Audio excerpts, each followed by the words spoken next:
चलिए बच्चों स्टार्ट करते हैं chapter number 4 unit 1 that is the theories of international trade. बहुत ही सिंपल सा चैप्टर है, आपको सिर्फ जो नोट्स हैं ये पढ़ने हैं, इससे ज़्यादा आपको कुछ भी करने की ज़रूरत नहीं है। नोट्स की पीडीएफ जो है वो आपको इसमें प्रोवाइड कर दी गई है। एक बार आप लेक्चर सुन लीजिए, उसके बाद गोड नोट्स को गो थ्रू करिए, उससे ज़्यादा कुछ नहीं करना। पास्ट एग्जामिनेशन क्वेश्चन भगवान की दया से आपके सारे हो जाएंगे, आपको कोई दिक्कत नहीं आएगी।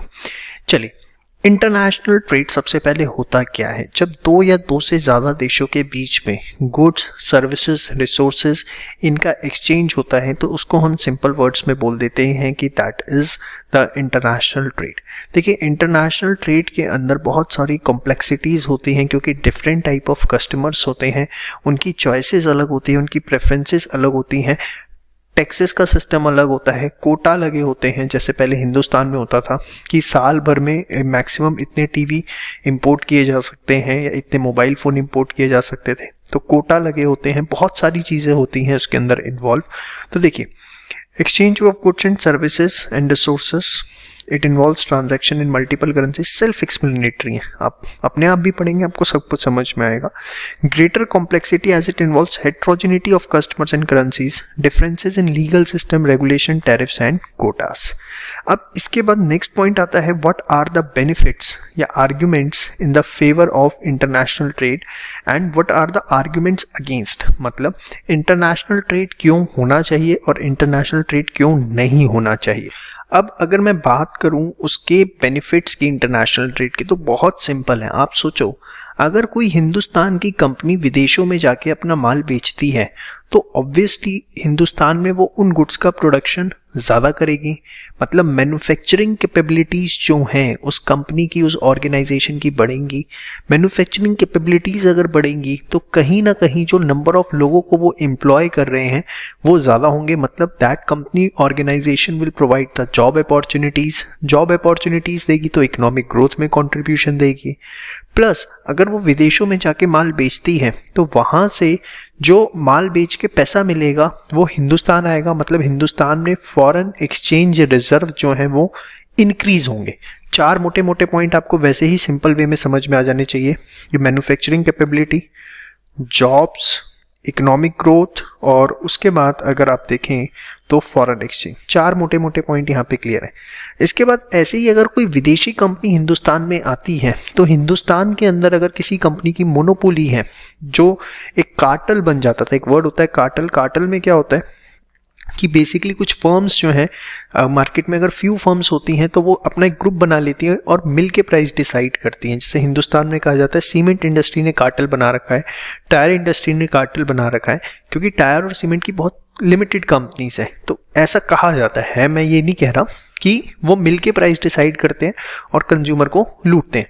तो इस तरह की जो मोनोपोली की सिचुएशन होती है, ठीक है, वो कहीं ना कहीं डिक्रीज होती है। ठीक है, इसके बाद जो सबसे बड़ी चीज़ होती है, जब आपको इंटरनेशनल कंपटीशन मिलता है तो एक मोटिवेशन आता है इनोवेशन करने का, ऑटोमेशन करने का, उनकी टेक्नोलॉजी को अडॉप्ट करने का। यस और ना, अदरवाइज शायद ये चीज़ें हम ना करें। तो देखो, सारे पॉइंट्स लर्न करने की ज़रूरत नहीं है, मोटे मोटे और एक बड़ी कॉमन अंडरस्टैंडिंग बनाते हुए। आप कॉमन अंडरस्टैंडिंग बना के करेंगे तो एग्जाम में रिकॉल कर पाएंगे। अगर आप कॉमन अंडरस्टैंडिंग नहीं बनाएंगे तो एग्जाम में रिकॉल नहीं कर पाएंगे। और एक चीज़ मैं आपको बता दूं, ये जो चैप्टर है प्योर थ्योरी बेस है। इस चैप्टर के अंदर टॉपिक टू टॉपिक एक वीडियो में मैंने जितना पढ़ाया, अगली वीडियो में जाने से पहले उतना आपको अच्छे से रिवाइज करना और एक बार लिख के जरूर प्रैक्टिस करना है। अगर आप बिना लिखे, बिना राइटिंग प्रैक्टिस के नेक्स्ट वीडियो पे स्विच ओवर कर गए इस पूरी यूनिट के अंदर, इस पूरे चैप्टर के अंदर, तो आपको बहुत दिक्कत आएगी। आप पूरा चैप्टर पढ़ तो लेंगे लेकिन आपको याद कुछ नहीं रहेगा और आप एग्जाम में स्कोर नहीं कर पाएंगे। ठीक है, opening of new markets result in broadening of productive base and facilities, तो ये तो रिपीटेटिव ही एक तरह से। ह्यूमन रिसोर्स डेवलपमेंट होता है, harmony and cooperation among Nations बढ़ता है जब ट्रेड होता है। तो नेता भी आते जाते हैं, वाद विवाद से कम बचते हैं। रीजन भी उन्हें पता है कि उनकी इकोनॉमी दूसरी इकोनॉमी के ऊपर पूरी की पूरी डिपेंडेंट है। आज देखो, सिंपल सा एग्जांपल देता हूँ, दुबई से कोई भी पंगे नहीं लेता। क्यों नहीं लेता दुबई से, यूएई से पंगे कोई भी? रीजन, वर्ल्ड की शायद ही कोई ऐसी कंट्री होगी जिसका यूएई के अंदर ऑफिस ना हो, जितनी भी टॉप शॉट कंपनीज है। और यूएई जो है एक बिजनेस हब बन चुका है पूरा का पूरा। अगर आपको वर्ल्ड वाइड ट्रेड करना है, दुबई में ऑफिस होना चाहिए यूएई में। तो एक ये बहुत बड़ा कारण है, that is harmony and cooperation का। अगर आप अपनी इकोनॉमी में ऐसा एनवायरनमेंट प्रोवाइड कर पाए जहां लोग फ्री ट्रेड कर सके। इसके बाद हम आगे आते हैं आर्ग्यूमेंट्स अगेंस्ट इंटरनेशनल ट्रेड। देखिए, अगर आप इंटरनेशनल ट्रेड के नुकसान की बात करते हैं तो दो सबसे बड़े जो नुकसान होते हैं वो ये कि जो अंडर डेवलप्ड कंट्रीज होती हैं ना, वो सिर्फ इंपोर्ट करती रह जाती हैं डेवलप्ड कंट्रीज पे। देखो, डेवलप्ड कंट्रीज जो होती हैं वो टेक्नोलॉजी वाइज बहुत साउंड होती हैं, बहुत R&D होता है। अंडर डेवलप्ड के अंदर अभी रोटी कपड़ा मकान का ही स्ट्रगल चल रहा होता है। तो रोटी कपड़ा मकान के स्ट्रगल को पूरा करते करते वो क्या करते हैं, डेवलप्ड कंट्री से इंपोर्ट करते हैं अपनी बेसिक नीड्स के लिए, और अपना एक अच्छा खासा रिसोर्स जो है डेवलप्ड कंट्रीज को पास ऑन कर देते हैं। अंडर डेवलप्ड कंट्री के पास जनरली कुछ बेचने को नहीं होता है अनटिल अनलेस उनके पास नेचुरल रिसोर्सेज ना हो, और कुछ नहीं बेचने को होता, इस वजह से वो एक्सपोर्ट नहीं कर पाते। तो कई बार इस पे आर्ग्यूमेंट होता है कि इंटरनेशनल ट्रेड से सिर्फ डेवलप्ड कंट्रीज को फायदा मिलता है, अंडर डेवलप्ड कंट्रीज को फायदा नहीं मिलता। और आप देखें भी तो कहीं ना कहीं चाइना एंड USA ये दो ऐसी कंट्रीज हैं जो एक बहुत अच्छा एक्सपोर्ट कर पाती हैं, और अगर आप देखें बहुत ऐसी छोटी छोटी कंट्रीज हैं जो बिल्कुल भी एक्सपोर्ट नहीं कर पाती, और एक्सपोर्ट कर भी रही हैं तो वो नेचुरल रिसोर्सेज को कर रही हैं। सेकंड सबसे बड़ा ड्रॉबैक वो ये होता है कि जैसा मैंने आपको बताया, जो अंडर डेवलप्ड कंट्रीज होती हैं वो उनके पास कुछ प्रोडक्ट तो होता नहीं है सच, तो वो क्या करते हैं, उन पे अगर नेचुरल रिसोर्सेज हैं तो उन नेचुरल रिसोर्सेज को वो एक्सपोर्ट करते हैं, और अपनी इकोनॉमी की बेसिक रिक्वायरमेंट्स दैट इज रोटी कपड़ा मकान, उसको पूरा करने के चक्कर में, एक बेसिक इंफ्रास्ट्रक्चर डेवलप करने के चक्कर में वो ओवर एक्सप्लॉइट करना शुरू कर देते हैं नेचुरल रिसोर्सेज को, जिससे सस्टेनेबल डेवलपमेंट नाम का जो वर्ड है वो पूरी तरीके से डिस्टर्ब हो जाता है। इन द सेंस वो प्रेजेंट की नीड्स पे ज़्यादा फोकस करते हैं, वो ज़्यादा एक्सप्लॉइटेशन करना शुरू कर देते हैं, ज़्यादा एक्सट्रैक्शन शुरू कर देते हैं नेचुरल रिसोर्सेज का, कि प्रेजेंट में किसी तरीके से जो फंड्स हैं अरेंज हो सके। हिंदुस्तान भी जब आज़ाद हुआ था तब भी हम उस समय हमारे भी यही हालात थे, और अगर आप ब्रिटिशर्स का रूल देखें, अगर आपको कुछ याद हो इंडियन इकोनॉमी, तो होता क्या था, हम रॉ मटेरियल अपना एक्सपोर्ट करते थे और फिनिश गुड्स इंपोर्ट करते थे, क्योंकि हमारे पास टेक्नोलॉजी नहीं थी कि रॉ मटेरियल से फिनिश गुड किस तरीके से बनाए जा सकते हैं। तो ये एक बड़ा कॉमन डिबेटेबल टॉपिक है, इंटरनेशनल ट्रेड का सबसे बड़ा नुकसान है। इसी चीज़ को इन्होंने एग्जैक्टली यहाँ पर उन्हीं वर्ड्स में दिया हुआ है। देखिए, ICI की लैंग्वेज के अगेंस्ट तो हम जा नहीं सकते किसी भी हाल में, हमें उस लैंग्वेज को फोकस करना पड़ेगा, लेकिन इसको जब आप एक बार रीड करेंगे तो आप पाएंगे कि सारी चीज़ें जो सर ने बताई हैं एज इट इज़ वही लिखी हुई हैं। Criticised for excessive stress on exports and profit driven exhaustion of natural resources due to unsustainable production and consumption. लिखना आपको यही पड़ेगा, कोई ऑप्शन नहीं है, लैंग्वेज आप चेंज नहीं कर सकते, और ये सबसे सिंप्लीफाइड है। लेकिन जो दो पॉइंट्स मैंने आपको बताए हैं कि अंडर डेवलप्ड कंट्री सबसे ज़्यादा इंपोर्ट करती हैं, क्यों? क्योंकि उन पे टेक्नोलॉजी ना होने के कारण कुछ नहीं होता बेचने के लिए। सेकंड, अगर उन पे नेचुरल रिसोर्सेज होते भी हैं तो to arrange the basic amenities for the people of the economy, they unnecessarily extract the natural resources just to ensure that the people of the economy have at least basic amenities of the life। तो ये दो points में ही ये सारी की सारी चीजें, shift towards a consumer culture and change in pattern of demand of foreign goods, ये भी एक बहुत बड़ा पॉइंट आप कह सकते हैं।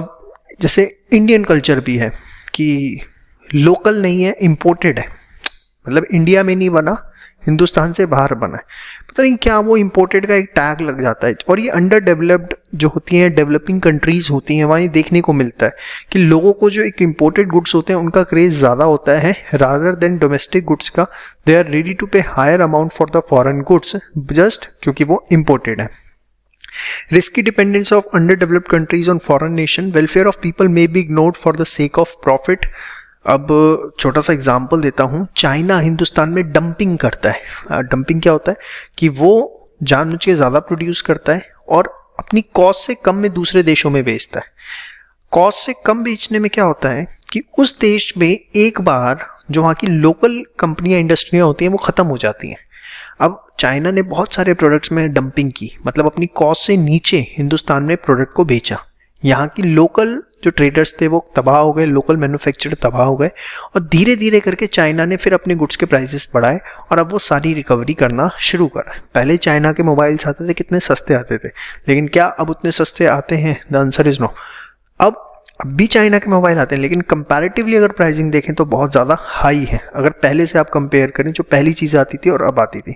डंपिंग किया, हिंदुस्तान में किसी को पनपने ही नहीं देना, तो ये एक बहुत बड़ी चीज़ है। टू मच एक्सपोर्ट ओरिएंटेशन में distort actual investment, lack of transparency and predictability in respect of many aspects related to trade policies of trading partner. वो किस इंटेंशन से कर रहा है आप कभी भी इसका अंदाज़ा नहीं लगा सकते। वो तो आपको लॉन्ग रन में पता लगेगा कि उस किसी भी देश ने आपके साथ जो ट्रेड किया उससे आपको फ़ायदा हुआ या नुकसान हुआ। तो ये एक बहुत ही अच्छा टॉपिक है बेसिक नॉलेज के पॉइंट ऑफ व्यू से भी, as well as examination point of view से भी। अब पहले आप इसको अच्छे से पढ़ लीजिए, फिर दिमाग में थोड़ा बैठा लीजिए और पहले लिख के प्रैक्टिस करेंगे, तभी आप नेक्स्ट टॉपिक पे मूव ऑन करेंगे। चलिए अब बात करते हैं थ्योरीज ऑफ इंटरनेशनल ट्रेड की। सबसे पहली थ्योरी आती है, सबसे छोटी, the mercantilist view of international trade.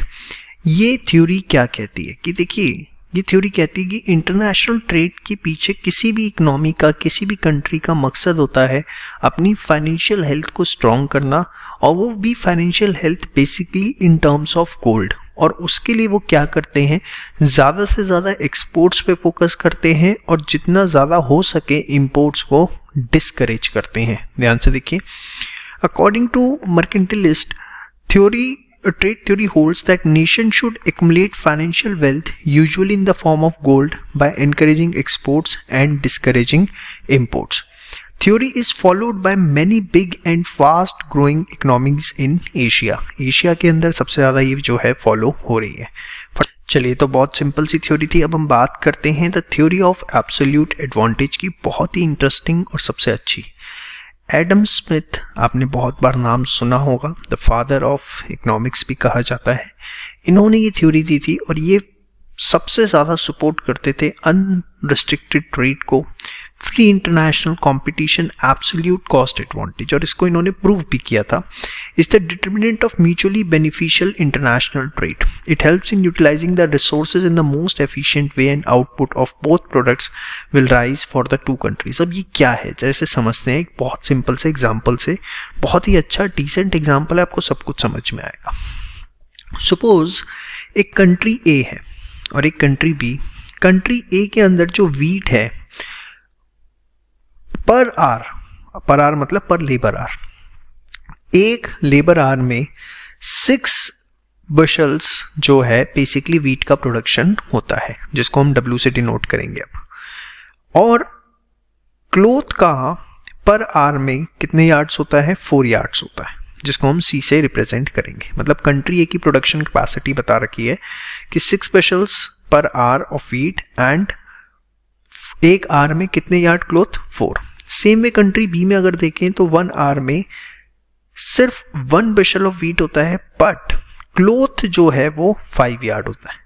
मतलब कहीं ना कहीं अगर हम देखें तो कंट्री ए जो है वो वीट में माहिर है और कंट्री बी जो है वो क्लोथ में माहिर है।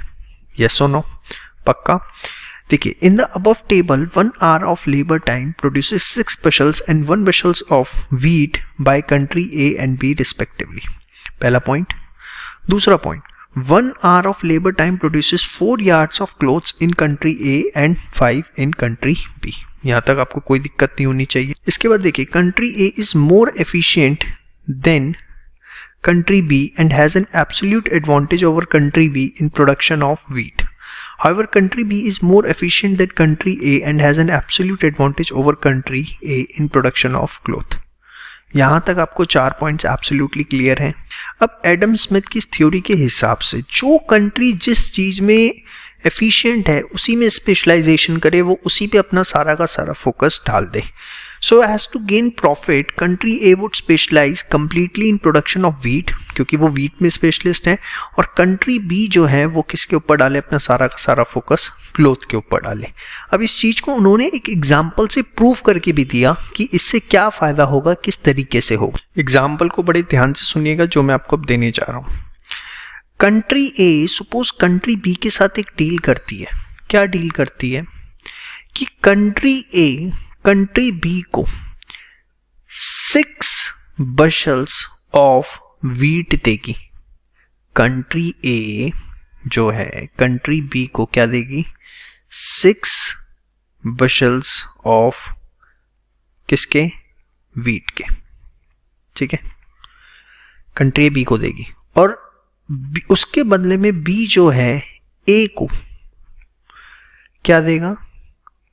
6 yards क्लोथ। ये सपोज कंट्री और ए और बी के बीच में डील हुई। अब यहां पर एक मन में डाउट आ सकता है, वो मैं पहले से क्लियर कर दूं आपको कि ध्यान से समझना। मैंने ये बोला कि कंट्री ए बी को 6 bushels ऑफ वीट देगी, तो आपने 6 तो यहां से पिक कर लिया।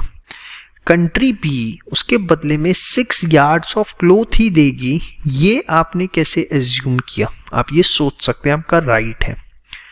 देखो बड़ी सिंपल सी चीज है, 1 घंटे में 6 bushel वीट बना रहा है और उसी 1 घंटे में 4 yard क्लोथ बना रहा है। तो कंट्री ए को तो तभी फायदा है जब उसे 4 से ज्यादा यार्ड क्लोथ मिले, तभी उसको फायदा है। अगर 4 या उससे कम मिल रहे हैं तो वो अपने लेवल पे ही ऑपरेट करना पसंद करेगा। कंट्री ए का फायदा कब है? जब उससे क्लोथ कंपैरेटिवली ज्यादा मिले, तो वो ये सोचेगा, अपॉर्चुनिटी कॉस्ट का हिसाब लगाएगा कि यार बेटर है मैं काम करता हूं कि अगर 1 घंटे में मुझे 4 यार्ड की क्लोथ की प्रोडक्शन इन हाउस हो रही है और वो मुझे कंपैरेटिवली ज्यादा मिल जाए बाहर से। भाई मैं 1 घंटा में अपना वीट कितना प्रोड्यूस कर पा रहा हूँ? 6, जबकि क्लोथ कितना प्रोड्यूस कर पा रहा हूँ? 4। अगर मुझे 6 ये दे के 6 वापस मिल जाए तो भी मेरे लिए तो फायदे की डील है ना। 4 से ज्यादा कुछ भी मिल जाए मेरे लिए फायदे की डील है। क्यों? क्योंकि मैं तो अपने लेवल पे 4 का ही प्रोडक्शन कर सकता हूँ 1 घंटे के अंदर। तो 4 से ज्यादा आप कुछ भी ले लो, 5 ले लो, 6 ले लो, 7 ले लो, 8 ले लो, वो कंप्लीटली आप कुछ भी ले सकते हैं। 6 लेने से बस मेरी कैलकुलेशन थोड़ी सी आसान हो रही है, वो मैं आपको अच्छे से समझा पाऊंगा, इसलिए मैंने 6 ले लिया। आप 5 भी ले सकते हो, 7 भी ले सकते हो, 8 भी, 4 से ज्यादा कुछ भी आप ले सकते हो, it is up to you. तो देखिए, if country A exchanges 6 bushels of wheat for 6 yards of country B's cloth, then country A gains 2C। क्यों? क्योंकि वो तो अपने लेवल पे 4 ही प्रोड्यूस कर सकते थे 1 घंटे पे, लेकिन अब क्या करेंगे? पहले वो 1 घंटा लगा रहे थे वीट पे, 1 घंटा लगा रहे थे क्लोथ पे। अब वो क्या करेंगे? सारा का सारा जो 2 घंटे है वो किस पे लगाएंगे? वीट पे। वो वीट की प्रोडक्शन कितनी कर लेंगे? 12। भाई वो 1 घंटे में 6 कर पा रहे हैं ना, तो 2 घंटे में कितने कर लेंगे? 12। उसमें से 6 वो दे देंगे किसको? कंट्री बी को, और उसके बदले में उन्हें क्या मिल जाएगा? 6C। तो देखो आप कॉम्बिनेशन को समझो। जब कंट्री ए अपने लेवल पे ऑपरेट कर रही थी तो उसके पास क्या है? उसके पास है 6W 4C। उसने एक एक्सचेंज प्रोग्राम चलाया, उसने कहा कि मैं आपको 6 bushel ऑफ वीट देने के लिए तैयार हूं, प्रोवाइडेड आप मुझे 6 yard ऑफ क्लोथ्स दे दो। हाँ या ना? तो उससे उसको फायदा क्या हुआ कि उसका ये जो कॉम्बिनेशन है वो अब हो गया 6W 6C। क्यों? क्योंकि अब वो क्या करेंगे? वो उस 1 घंटे से भी वीट बनाएंगे। कितना बनाएंगे? 6W, और वो देंगे कंट्री बी को, और उसके बदले में उससे 6C ले लेंगे। तो कंट्री ए का तो फुल ऑन फायदा है। कैसे? क्यों? क्योंकि उसको पहले मिल रहा था 6W 4C, अब उस पे हो गया 6W 6C, तो उसको 2 क्लोथ का एडवांटेज है। और 1 घंटे में अगर वो 4 प्रोड्यूस कर रहे थे तो 2 प्रोड्यूस करने के लिए कितना चाहिए? Half an hour. तो कहीं ना कहीं सेव्स हाफ एन आवर और 30 मिनट्स ऑफ लेबर टाइम बिना किसी दिक्कत और परेशानी के। यहां तक की वीडियो एक बार अगर दोबारा देखनी पड़ती है, 2 बार देखनी पड़ती है, तो देख लो, क्योंकि अगर आपकी कंसंट्रेशन 100% हुई होगी तभी आपको समझ में आया होगा। आपने हल्का सा इधर उधर दिमाग किया और ये पूरी की पूरी मैथमेटिक्स आपके दिमाग से इधर उधर हो जाएगी। सिंपल सी टेक्निक है, कंसाइज वे में रिवाइज करवा रहा हूं। आप 6W 4C ये कर रहे थे 1-1 घंटे, 2 घंटे सपोज कंट्री ए पे थे। उसने क्या किया? उसने बोला कि मेरे को 2 घंटे वीट की प्रोडक्शन करने दो, जिससे मेरे पास कितना हो जाएगा, 12 वीट हो जाएगा। उसमें से 6 मैं दूंगा किसको, कंट्री बी को, और उससे बदले में 6 क्लोथ लूंगा। तो अब कंट्री ए पे क्या हो गया, 6 of wheat and 6 of cloth. जो पहले क्या था, 6 of wheat and 4 of cloth, जिसकी वजह से 2 क्लोथ का फायदा हुआ किसको, कंट्री ए को। और उस 2 क्लोथ को प्रोड्यूस करने के लिए उसे अदरवाइज 30 मिनट्स जो है वो देने पड़ते, आया ना। तो यही बात यहां पर लिखी हुई है, बहुत सिंपल। सिमिलरली अब कंट्री बी के पॉइंट ऑफ व्यू से सोचो। अभी तो कंट्री ए को 30 मिनट का फायदा दिखा आपको, अब कंट्री बी के पॉइंट ऑफ व्यू से सोचो। कंट्री बी, एक बार मैं इसको सारा हटा देता हूं, अभी किस कॉम्बिनेशन पे है, 1W 5C, इस कॉम्बिनेशन पे है इन 2 hours। यस और नो, पक्का। अब बड़े ध्यान से समझना जो मैं आपको बात बताने की कोशिश कर रहा हूं। कंट्री ए से उसके पास 6W आएंगे, कितने आएंगे, 6W, 6 ऑफ वीट आएगा ना, आया ना कंट्री से कंट्री बी पे, ये बात तो क्लियर है, हमने देखी थी।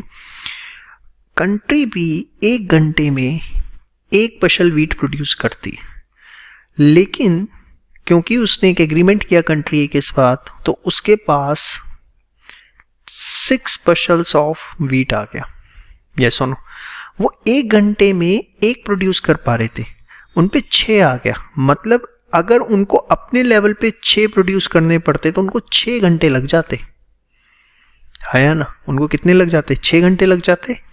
लेकिन अब वो 6 घंटे नहीं लगेंगे, कायदे से वो 6 घंटे लगाएंगे क्लोथ के ऊपर, तो उनको 5 into 6 30 yards ऑफ क्लोथ वो प्रोड्यूस कर पाएंगे, जिसमें से वो 6 तो दे देंगे किसको, कंट्री ए को, और बाकी 24 जो हैं वो उनके पास रहेंगे। तो कंट्री बी का भी देखो कितना फायदा है, कंट्री बी का और ज्यादा फायदा है। Similarly, the 6W that country B receives from country A is equivalent to or would require 6 hours of labor time to produce in country B. These same 6 hours can produce 30C in the country B. इससे 30 yards of cloth का production किया जा सकता है। By being able to exchange 6C for 6W, country B gains 24C और saves nearly 5 hours of work। क्योंकि अगर 24C save हुआ तो ऑब्वियसली कंट्री बी को भी उसमें 5 घंटे लगते। तो एक बहुत ही अच्छी थ्योरी है, थोड़ी टेक्निकल वे के अंदर जरूर है, लेकिन बहुत अच्छी थ्योरी है, इसको बहुत अच्छे से करिए। This example shows that trade is advantages although gains may not more efficiently and therefore both countries can produce large quantity of commodity which they specialize in for the goods। इस video को 2 बार देखिए, 3 बार देखिए, और concentration से देखा है तो एक ही बार में आपको समझ में आ जाएगा। लेकिन बहुत इंपॉर्टेंट थ्योरी है, बहुत इंटरेस्टिंग थ्योरी है, और ऐसे ही आपको लिख के आनी है, कुछ भी इसमें प्लस माइनस आपको करने की जरूरत नहीं है। हेलो फ्रेंड्स, अब हम स्टार्ट करने जा रहे हैं थ्योरी ऑफ कंपैरेटिव एडवांटेज। आपने मेरे साथ अभी थ्योरी ऑफ एब्सोल्यूट एडवांटेज पढ़ा था given by the Adam Smith, जिसमें हमने देखा था कि कंट्री ए जो कि वीट और क्लोथ की प्रोडक्शन कर रही थी, तो उस पर वीट में कहीं ना कहीं स्पेशलाइजेशन था, और कंट्री बी जो कि वीट एंड क्लोथ का प्रोडक्शन कर रही थी उसके पास क्लोथ में स्पेशलाइजेशन था। तो उस थ्योरी में हमने कंक्लूजन निकाला कि कंट्री ए जो है वो वीट का एक्सपोर्ट करे और कंट्री बी जो है वो क्लोथ का एक्सपोर्ट करे, इससे दोनों देशों को बहुत फायदा होगा। लेकिन ये थ्योरी उससे एक नेक्स्ट स्टेप पर है, that is the theory of comparative advantage. इस थ्योरी के अंदर क्या है, there is a country A and country B. Country A जो है वो वीट प्रोड्यूस कर रही है 6 bushels per hour, country B 1 bushels per hour. Country A की जो क्लोथ की प्रोडक्शन है that is 4 yards per hour, country B की जो है that is 2 yards per hour. मतलब यहां पे कंट्री ए जो है वो दोनों में स्पेशलिस्ट है, वीट में भी और क्लोथ में भी, और कंट्री बी में दोनों में ही डिसएडवांटेज है, वीट में भी एज वेल एज क्लोथ में भी। तो इस सिचुएशन के अंदर क्या एक्सपोर्ट इंपोर्ट करना फ़ायदेमंद रहेगा या नहीं रहेगा वो हम डिस्कस करेंगे। तो देखिए, डेविड रिकार्डो की जो थ्योरी है, theory of comparative advantage, it makes it very clear कि दो कंट्री बी जो है दोनों में डिसएडवांटेज की सिचुएशन में खड़ी है, लेकिन यहाँ पर भी ट्रेड किया जा सकता है, इंटरनेशनल ट्रेड की पॉसिबिलिटी है, इंपोर्ट एक्सपोर्ट किया जा सकता है। अगर मैं बड़े सिंपल वर्ड्स में बोलूँ तो कैसे किया जा सकता है? कंट्री ए जो है वो वीट के प्रोड्यूस कर रही है 6 बशल्स पर आवर और 4 यार्ड्स पर आवर। मतलब अगर मैं दोनों को कंपेयर करूं कंट्री ए में, तो कहीं ना कहीं जो क्लोथ है उतना एफिशिएंट प्रोडक्शन नहीं है कंट्री ए में। वीट के अंदर जो प्रोडक्शन है, एफिशिएंसी है, वो ज़्यादा है as compare to cloth. Yes और नो? आपको समझाने के लिए ये लाइन मैंने लिख भी दी है, production efficiency of wheat is more than cloth in country A. ऐसी कंट्री बी में अगर आप देखो तो सिर्फ अभी कंपेयर नहीं कर रहे हैं, आपस में इनको कंपेयर कर रहे हैं, वीट और क्लोथ में से वो ज़्यादा अच्छा प्रोडक्शन क्लोथ का कर सकते हैं एज कंपेयर टू वीट। हाँ या ना?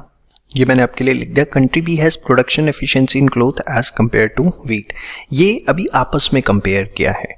अब देखो किस तरीके से इंटरनेशनल ट्रेड की पॉसिबिलिटीज यहाँ पर निकल के आती हैं। उससे पहले एक बार थोड़ा सा यहाँ पढ़ लेते हैं। According to David Ricardo, even if one nation is less efficient than the other nation in the production of all commodities, still there is a scope for mutually beneficial trade.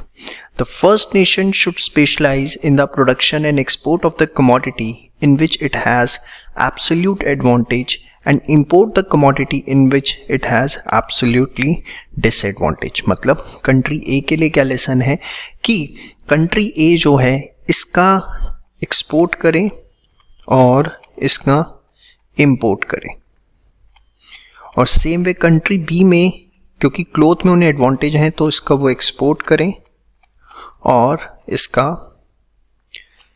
Import करें। अब किस तरीके से क्या, आइए पूरी की पूरी थ्योरी को हम एक बार समझते हैं। देखो बहुत ही सिंपल है, मैं एक छोटे से एग्जांपल से समझाता हूं। Country A, suppose country A जो है वो 6W का एक्सपोर्ट करती है, ठीक है, 6W का एक्सपोर्ट करती है।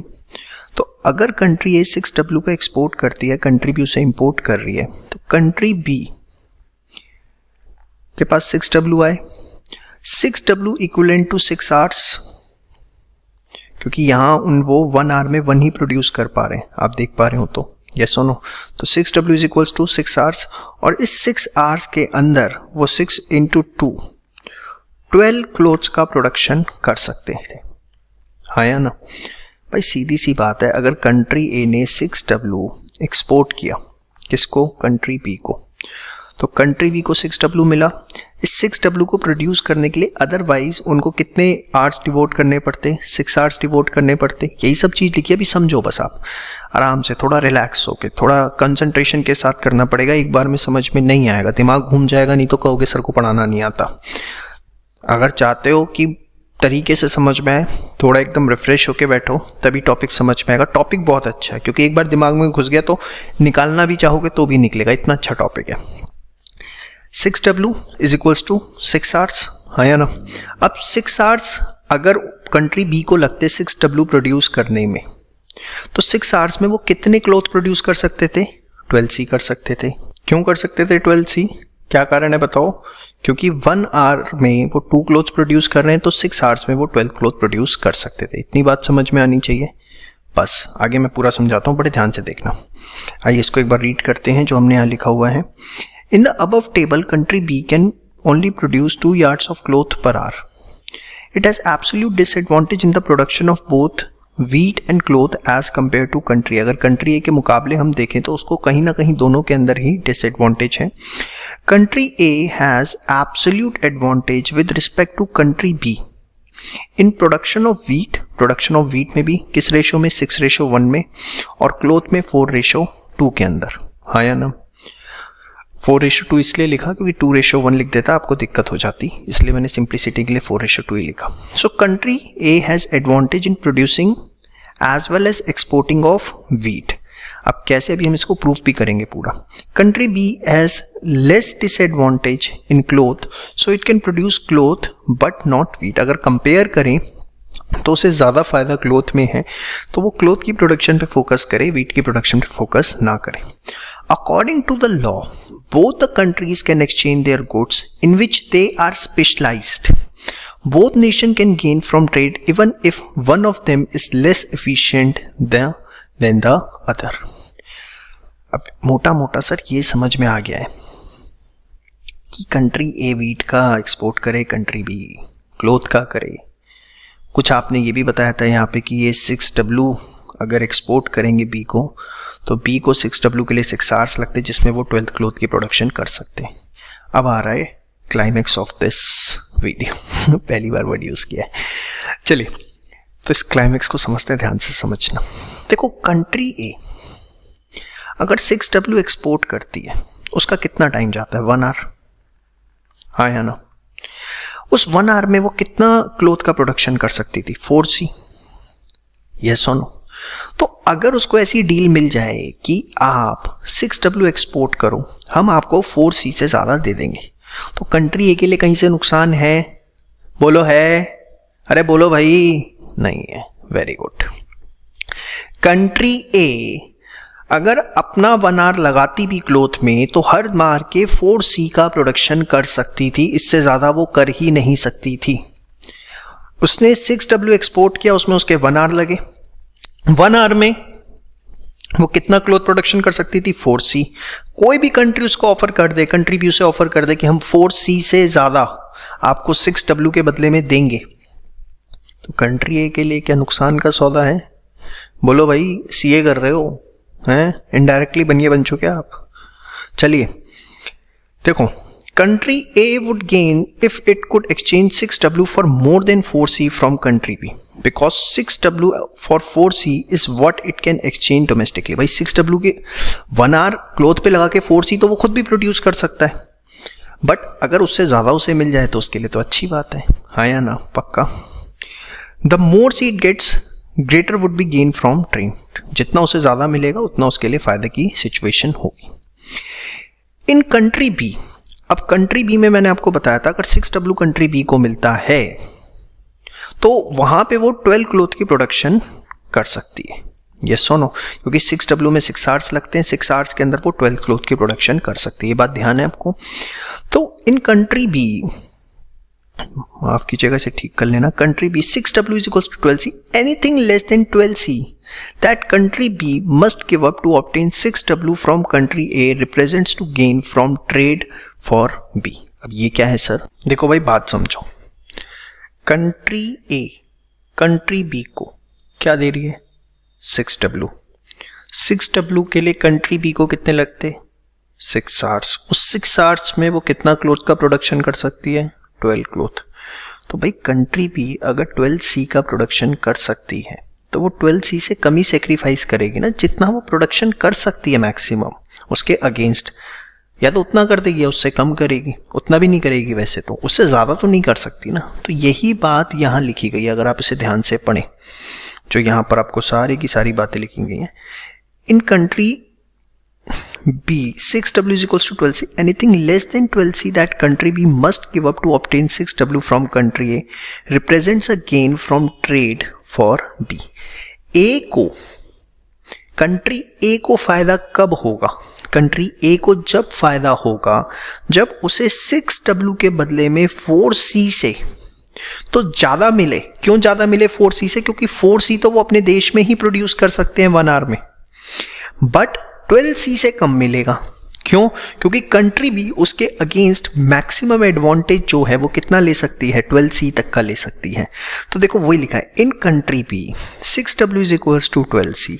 Anything less than 12C that country B must give up, जो कंट्री बी गिव अप करेगी टू ऑब्टेन 6W लेने के लिए फ्रॉम कंट्री ए से represent a gain from trade for B. वो रिप्रेजेंट करता है जो कंट्री ए को गेन होगा ट्रेड बी से। ये लाइन थोड़ी टेक्निकल है, इसको अच्छे से देखिए। तो कहीं ना कहीं जो range of mutually advantageous trade होगी वो ये होगी कि 6W के बदले में 4C से ज़्यादा मिलेगा और 12C से कम मिलेगा। देखो बहुत मेहनत करके इसे सिंप्लीफाई किया गया है। इस लेक्चर को 2 बार देखो, 3 बार देखो, हो सकता है एक बार में ना समझ में, और सबसे बड़ी चीज कंसंट्रेशन के साथ देखो, और तब भी नहीं समझ में आता सुबह 4 से 8 के टाइम में देखो। अपनी तरफ से बहुत मेहनत करके मल्टीपल टाइम्स इस पे R&D करके इसको रिकॉर्ड किया गया, और बहुत इंपॉर्टेंट थ्योरी एग्जाम में आने के पूरे चांसेस हैं। The spread between 12C and 4C, that is 8C, represent the total gains from trade available. भाई 4C से ज़्यादा होगा, 12C से कम होगा, and it will be shared by both the countries as per agreement. और जो भी उनके बीच में आपस में एग्रीमेंट होता है 5C पे, 6C पे, 7C पे, वो दोनों के बीच में शेयर हो जाएगा।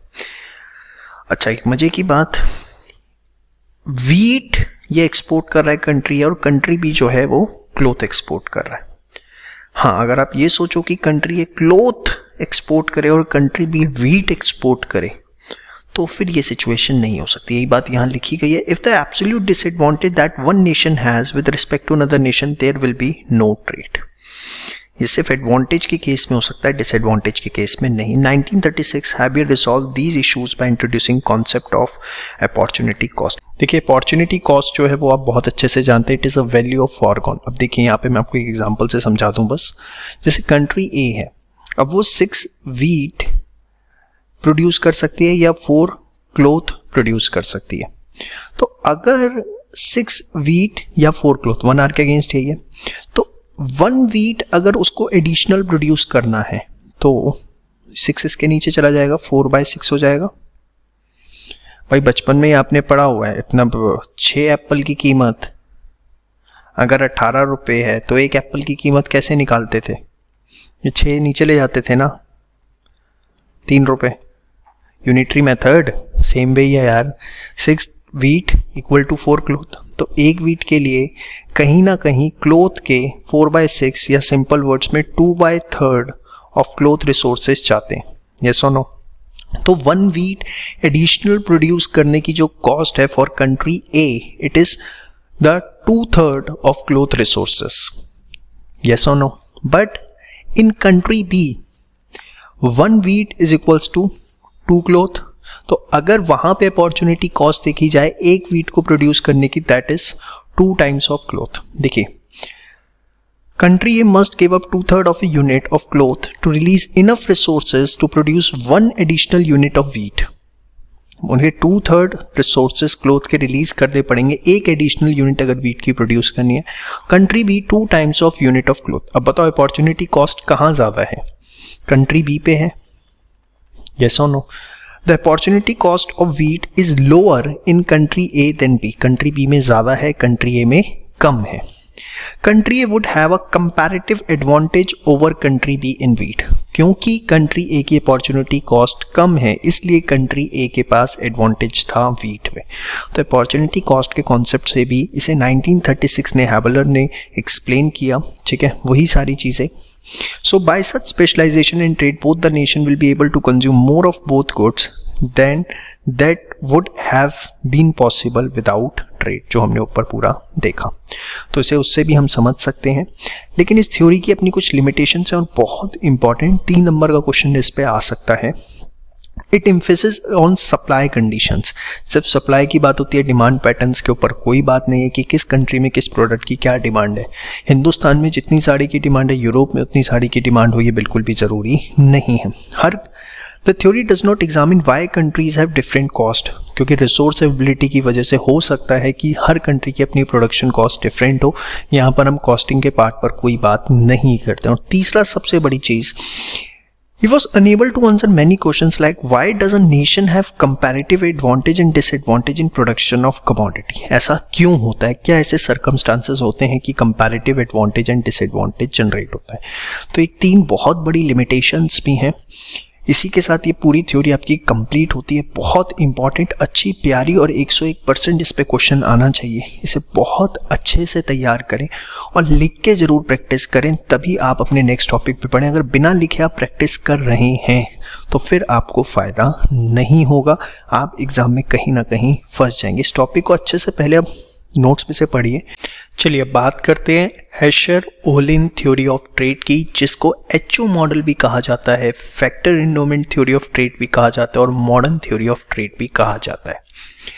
ये थ्योरी एज्यूम करती है कि अगर दो कंट्रीज के अंदर सेम प्रोडक्शन फंक्शन है, मतलब जो लागत आती है गुड्स को प्रोड्यूस करने की वो सेम आती है और वहाँ पर लोगों के प्रेफरेंसेस जो हैं वो भी एक जैसे हैं, तो उस केस के अंदर जो इंटरनेशनल ट्रेड है उसकी पॉसिबिलिटीज़ हैं। और कैसे हैं? ये थ्योरी एज्यूम करती है कि ब्रॉडली दो रिसोर्सेज होते हैं जो किसी भी इकोनॉमी में या तो एबेंडेंट होते हैं या स्केयर होते हैं। वो दो रिसोर्सेज होते हैं, लेबर और कैपिटल। हो सकता है किसी इकोनॉमी में लेबर बहुत ज़्यादा हो, कैपिटल कम हो, और हो सकता है कि किसी इकोनॉमी के अंदर जो लेबर है वो कम हो, कैपिटल बहुत ज़्यादा हो। तो वो क्या कहती है थ्योरी कि अगर सपोज कंट्री ए है और उसमें जो लेबर है वो ज़्यादा है, कैपिटल कम है, तो ये फोकस करे लेबर इंटेंसिव गुड्स की प्रोडक्शन पे। कंट्री ए को फोकस करना चाहिए लेबर इंटेंसिव गुड्स की प्रोडक्शन पे, उसे कैपिटल इंटेंसिव गुड्स पे फोकस नहीं करना चाहिए। कंट्री बी जो है, अगर कंट्री बी में कैपिटल ज़्यादा है तो वो फोकस करे कैपिटल इंटेंसिव गुड्स की प्रोडक्शन पे, उसे लेबर इंटेंसिव गुड्स पे फोकस नहीं करना चाहिए। और इंटरनेशनल ट्रेड कैसे कि सपोज कंट्री ए में लेबर ज़्यादा है, वो लेबर इंटेंसिव गुड्स की प्रोडक्शन करे, कैपिटल इंटेंसिव गुड्स की ना करे, और कैपिटल इंटेंसिव गुड्स वो कंट्री बी से इंपोर्ट करे। सेम वे कंट्री बी जिसमें कैपिटल इंटेंसिव गुड्स की प्रोडक्शन बहुत अच्छी है उसको वो एक्सपोर्ट करे, और लेबर इंटेंसिव गुड्स को वो इंपोर्ट करे किससे? कंट्री ए से। मतलब जिसमें आप माहिर हो, जो रिसोर्सेज आपके पास एबंडेंट हैं, भंडारे भरे पड़े हैं जिसके, उन तरह के गुड्स की प्रोडक्शन आपको करनी है, और जिसकी कमी है उसकी तरफ आपको ध्यान नहीं देना। यही बात इसमें लिखी गई है। Studies the case that two commodities have different endowments under identical production function and identical preference. Different endowments हो सकती हैं, मतलब डिफरेंट फंडिंग ऑफ रिसोर्सेज हो सकती है। एज्यूम किया जा रहा है कि प्रोडक्शन फंक्शन सेम है, प्रेफरेंस सेम है। In the expansion of the modern theory only the two most factors उसने कंसीडर किए, labour and capital. Different regions have different factor endowments. कहीं पर हो सकता है लेबर ज़्यादा हो, कहीं पर कैपिटल की कमी हो, या vice versa. A region is not suitable for production of those goods for production it has relative scarce और zero supply of essential factor। किसी भी रीजन को, कंट्री को उस चीज़ की प्रोडक्शन पे ध्यान नहीं देना चाहिए जहाँ पर उस पे रिसोर्सेज स्केयर हैं, उसे फोकस करना चाहिए जिसके रिसोर्सेज उस पे एबेंडेंट है। Therefore difference in factor endowments is the main cause of international trade, और यही as well as inter-regional trade। देखिए इंटरनेशनल ट्रेड और इंटर रीजनल ट्रेड डिफरेंस बतवा देता हूँ मैं आपको थोड़ा सा। इंटरनेशनल ट्रेड जब कंट्रीज़ के बीच में होता है, inter regional that is suppose country है दिल्ली, इंडिया, नॉर्थ इंडिया और साउथ इंडिया के बीच में जो ट्रेड हो रहा है that is inter regional trade. तो हो सकता है नॉर्थ इंडिया के अंदर जो रिसोर्सेज हैं कुछ ज़्यादा हो, साउथ इंडिया में कोई स्केयर हो, साउथ इंडिया में कुछ एबेंडेंट हो, नॉर्थ इंडिया में वो स्केयर हो। तो ये सारी चीज़ें जो है वो रिसोर्सेज पे डिपेंडेंट करती हैं। ये इंटरनेशनल ट्रेड पे ही नहीं अप्लाई होती, it's also apply on inter regional trade, कि एक कंट्री के अंदर जो डिफरेंट रीजन्स हैं उनके बीच में भी जो ट्रेड है उसकी पॉसिबिलिटी इसी की वजह से अराइज होती है। तो ये थ्योरी का जो स्कोप है वो बहुत ज़्यादा है। जैसे दूसरी थ्योरीज जो थी वो इंटरनेशनल ट्रेड को लेके थी, लेकिन this theory covers both international trade as well as inter regional trade. The theory states that country export dependent on its resources endowment, that is whether the country is labor abundant or capital abundant, जो वो ज़्यादा होगा उसका production करेगी। And this line is something very important for you. Does the labor abundant country have comparative cost advantage in the production of goods that require labor intensive technology, and capital abundant countries have comparative cost advantage in the production of goods that need capital intensive technology। ठीक है। उसके बाद हैशर Olin की जो theory थी, इसको हमने आगे दो थ्योरम्स में जो है डिवाइड किया गया है, हैशर ओलिन थ्योरम और फैक्टर प्राइस इक्वलाइजेशन थ्योरम। अब हैशर ओलिन थ्योरम क्या कहती है कि कोई भी कंट्री जो है स्पेशलाइजेशन उस गुड्स की प्रोडक्शन में लेगी जिसके लिए उसके पास रिसोर्सेज एबेंडेंट हैं। जो रिसोर्सेज स्केयर हैं उसको वो प्रोडक्शन पे ध्यान नहीं करेगी, रादर देन उन गुड्स को वो इंपोर्ट करेगी। तो यही बात जब से हम पढ़ भी रहे हैं। A country tends to specialize in the export of a commodity whose production requires intensive use of its abundant resources and import of a commodity whose production requires scarce resources. ठीक है।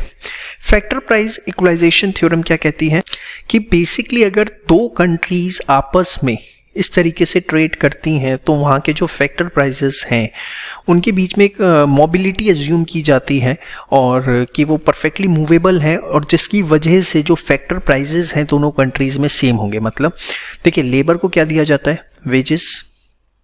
कैपिटल पे क्या मिलता है? Interest. तो we are assuming कि जो trading countries हैं उनके बीच में जो वेजेस रेट हैं या और इंटरेस्ट है वो जो है वो इक्वल हो जाएंगे अगर वो लेबर इंटेंसिव या कैपिटल इंटेंसिव जो भी उनके पास एबेंडेंट रिसोर्सेज हैं सिर्फ उनकी प्रोडक्शन पे फोकस करते हैं। Tends to equalize the factor price between and trading nation. The wages of homogeneous labor and returns to homogeneous capital will be the same in all those notions engaged in trading. ये इस theory के मानना था, theorem का, sorry. फिर इस assumption of Heischer-Ohlin theorem आपको given है। Two countries share the same production technology, perfectly competitive, identical हैं, do not vary with the level of income. तो ये सारी बातें हम ऑलरेडी कर चुके हैं। तो मेन इस थ्योरी के अंदर सिर्फ एक ही चीज़ है, दो रिसोर्सेज, लेबर, कैपिटल। जो कंट्री जिसके अंदर बादशाह है उसकी प्रोडक्शन करे। लेबर इंटेंसिव है तो labour intensive goods, capital intensive है कैपिटल इंटेंसिव गुड्स, और वाइसा वर्सा जो टेक्नोलॉजी बचती है उसको इम्पोर्ट करे। इसके बाद आपको डिफरेंस दिया गया है थ्योरी ऑफ कंपैरेटिव कॉस्ट और मॉडर्न थ्योरी में, इसको एक बार जरूर करिएगा। ठीक है। ये बेस्ड है लेबर थ्योरी पे, जबकि मनी कॉस्ट पे रिप्रेजेंट वन फैक्टर, यहाँ पे मल्टी फैक्टर्स हैं, labour, capital. Never took into account the factor price difference. ठीक है। Consider factor price difference as the main cause of commodity price difference. इसीलिए उसमें हमने माना कि जो इन फ्यूचर वो जो दोनों है सेम हो जाएंगे, तभी वो थ्योरी ऑपरेट करेगी जब आपका बेसिकली जो फैक्टर प्राइसेस हैं वो सेम हो जाएंगे। उसने इस चीज़ को कंसिडर किया, जबकि इसमें कोई बात भी नहीं होती। International trade is quite distinct from domestic trade. International trade is only a special case of inter regional trade. यहाँ पर हमने देखा कि सिर्फ इंटरनेशनल ट्रेड की पॉसिबिलिटी नहीं है, इंटर रीजनल ट्रेड भी। अगर एक कंट्री में डिफरेंट रीजन्स में डिफरेंट रिसोर्सेज अवेलेबल हैं तो जिस रीजन में जो रिसोर्स अवेलेबल है उसके ऊपर फोकस किया जाए और वही चीज़ इंटरनेशनल ट्रेड में की जाए। It does not provide the cause of differences in comparative advantage. It explain the difference in comparative advantage in terms of difference in factor endowments. यहाँ एक्सप्लेन नहीं किया गया था इस थ्योरी में, अगर आपने देखा है एब्सोल्यूट एडवांटेज, कंपैरेटिव एडवांटेज में, कि क्यों कंट्री ए एफिशिएंट है, क्यों कंट्री बी एफिशिएंट है। यहाँ बताया गया कि हो सकता है कि किसी कंट्री पे कोई पर्टिकुलर रिसोर्स ज़्यादा हो जिसकी वजह से उसको फायदा मिल रहा हो। नॉर्मेटिव है, मतलब ये शुड बी पे फोकस करती है कि होना चाहिए। ये पॉजिटिव है, पॉजिटिव मतलब जो है भाई, किसी भी कंट्री में जो भी रिसोर्सेज अबेंडेंट हैं वो तो होंगे ही ना, तो मतलब ये शुड बी पे नहीं फोकस करती, ये पॉजिटिव पे, that is concentrate on the basis of trade, tries to demonstrate the gains from international trade की क्या हो सकता है। तो बहुत ही अच्छा क्वेश्चन यहाँ से आपका 4 नंबर तक का जो है मेरे हिसाब से एग्जाम में आपसे पूछा जा सकता है। इसको अच्छे से प्रिपेयर करिएगा। ये 6 पॉइंट्स भी कर लेते हैं, that would be more than sufficient. I hope जिस एक्सपेक्टेशन के साथ आपने इस वीडियो को देखना शुरू किया था वो एक्सपेक्टेशन आपकी पूरी हो रही है और जो भी कॉन्सेप्ट्स आप क्लियर करना चाहते थे, जिस टॉपिक में आप कमांड चाहते थे अपने रिस्पेक्टिव एग्जाम के लिए, वो आप इस वीडियो के थ्रू फुलफिल कर पा रहे हैं। यहाँ मैं आपको एक छोटी सी इन्फॉर्मेशन देना चाहूँगा कि हमारे सभी पेड कोर्सेज जो हैं वो आपके रिस्पेक्टिव एग्जाम्स के अवेलेबल हैं ऑन द वेबसाइट escholars.in, जिसका लिंक भी आपको डिस्क्रिप्शन में प्रोवाइड किया गया है। I will just request you कि आप सोचिए कि फ्री कॉन्टेंट में अगर इतना दम है तो पेड कॉन्टेंट में हमने क्या क्या चीज़ें आपको दे रखी होंगी। एक बार आप जाके हमारी वेबसाइट ज़रूर विजिट करें escholars.in, और आप विश्वास मानिए नर्सरी के स्कूल से भी कम फीस पर हमने आपको वीडियो लेक्चर्स जो है आपके एग्जाम के लिए प्रोवाइड करवा रखे हैं and much of premium quality. Thank you so much. चलिए बात करते हैं एनटीटी की, that is the new trade theory, जो कि 1970 में डेवलप की गई, जो कि हमें बताती है कि डेवलप्ड कंट्रीज या बिग कंट्रीज जो हैं, जो कि same goods and services produce कर रही हैं, फिर उसका इंपोर्ट एक्सपोर्ट क्यों करती हैं। और वर्ल्ड का 50% जो इंटरनेशनल ट्रेड है वो इसी तरीके का है कि कंट्रीज जो हैं उस चीज़ की प्रोडक्शन कर भी रही हैं, उसके बावजूद वो उसको इंपोर्ट कर रही हैं। लाइक इंडिया के अंदर अगर आप देखें तो मारुति कार प्रोड्यूस भी कर रही है, लेकिन उसके अलावा बहुत सारी कंपनीज की कार इंपोर्ट भी होती हैं। Same way with the cell phones हम प्रोड्यूस भी कर रहे हैं एज वेल एज इंपोर्ट भी कर रहे हैं। तो ऐसा क्यों होता है, इसके पीछे क्या कारण है? तो इसके पीछे बड़ा सिंपल से अगर मैं रीजंस आपको बताऊं, होता क्या है कि देखो, जब कोई भी कंट्री के अंदर कोई भी ऑर्गेनाइजेशन है, वो एक पर्टिकुलर कमोडिटी की प्रोडक्शन पे फोकस करती है, तो उसको कहीं ना कहीं कॉस्ट एडवांटेज मिलते हैं, इकोनॉमीज मिलते हैं, जिसकी वजह से उसकी कॉस्टिंग कम आती है तो वो दूसरे देश में जाके बेच पाती है, पहला का। दूसरा क्या होता है, जो कस्टमर है ना, वो प्राइस कॉन्शियस नहीं है। कस्टमर जो है क्वालिटी कॉन्शियस है, वो चाहता है कि उसे क्वालिटी मिले, वो ब्रांडिंग पे फोकस करता है, वो यूटिलिटी पे फोकस करता है कि उसे प्रोडक्ट से कितनी यूटिलिटी मिल रही है। तो ये दो ऐसे कारण हैं कि जिसकी वजह से कि किसी भी कंट्री के अंदर दो सेम गुड्स प्रोड्यूस हो रहे हैं, फिर भी दूसरे देश से कोई आकर कंपनी वहां पर गुड्स बेच पाती है, अपना मार्केट जो है वो बना पाती है।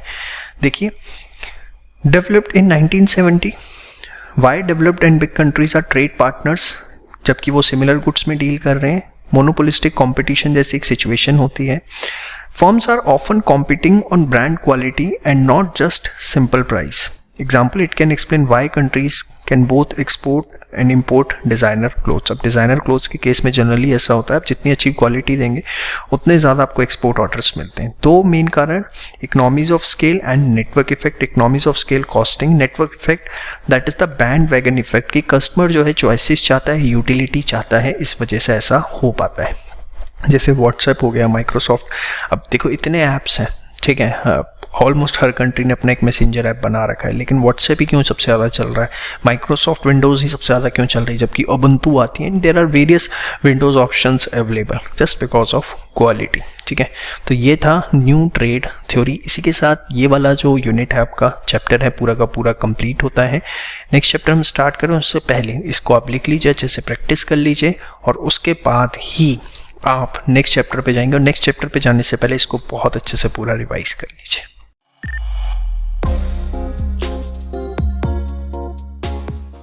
चलिए बच्चों, स्टार्ट करते हैं unit 2 the instruments of trade policy. बहुत ही सिंपल सा चैप्टर है।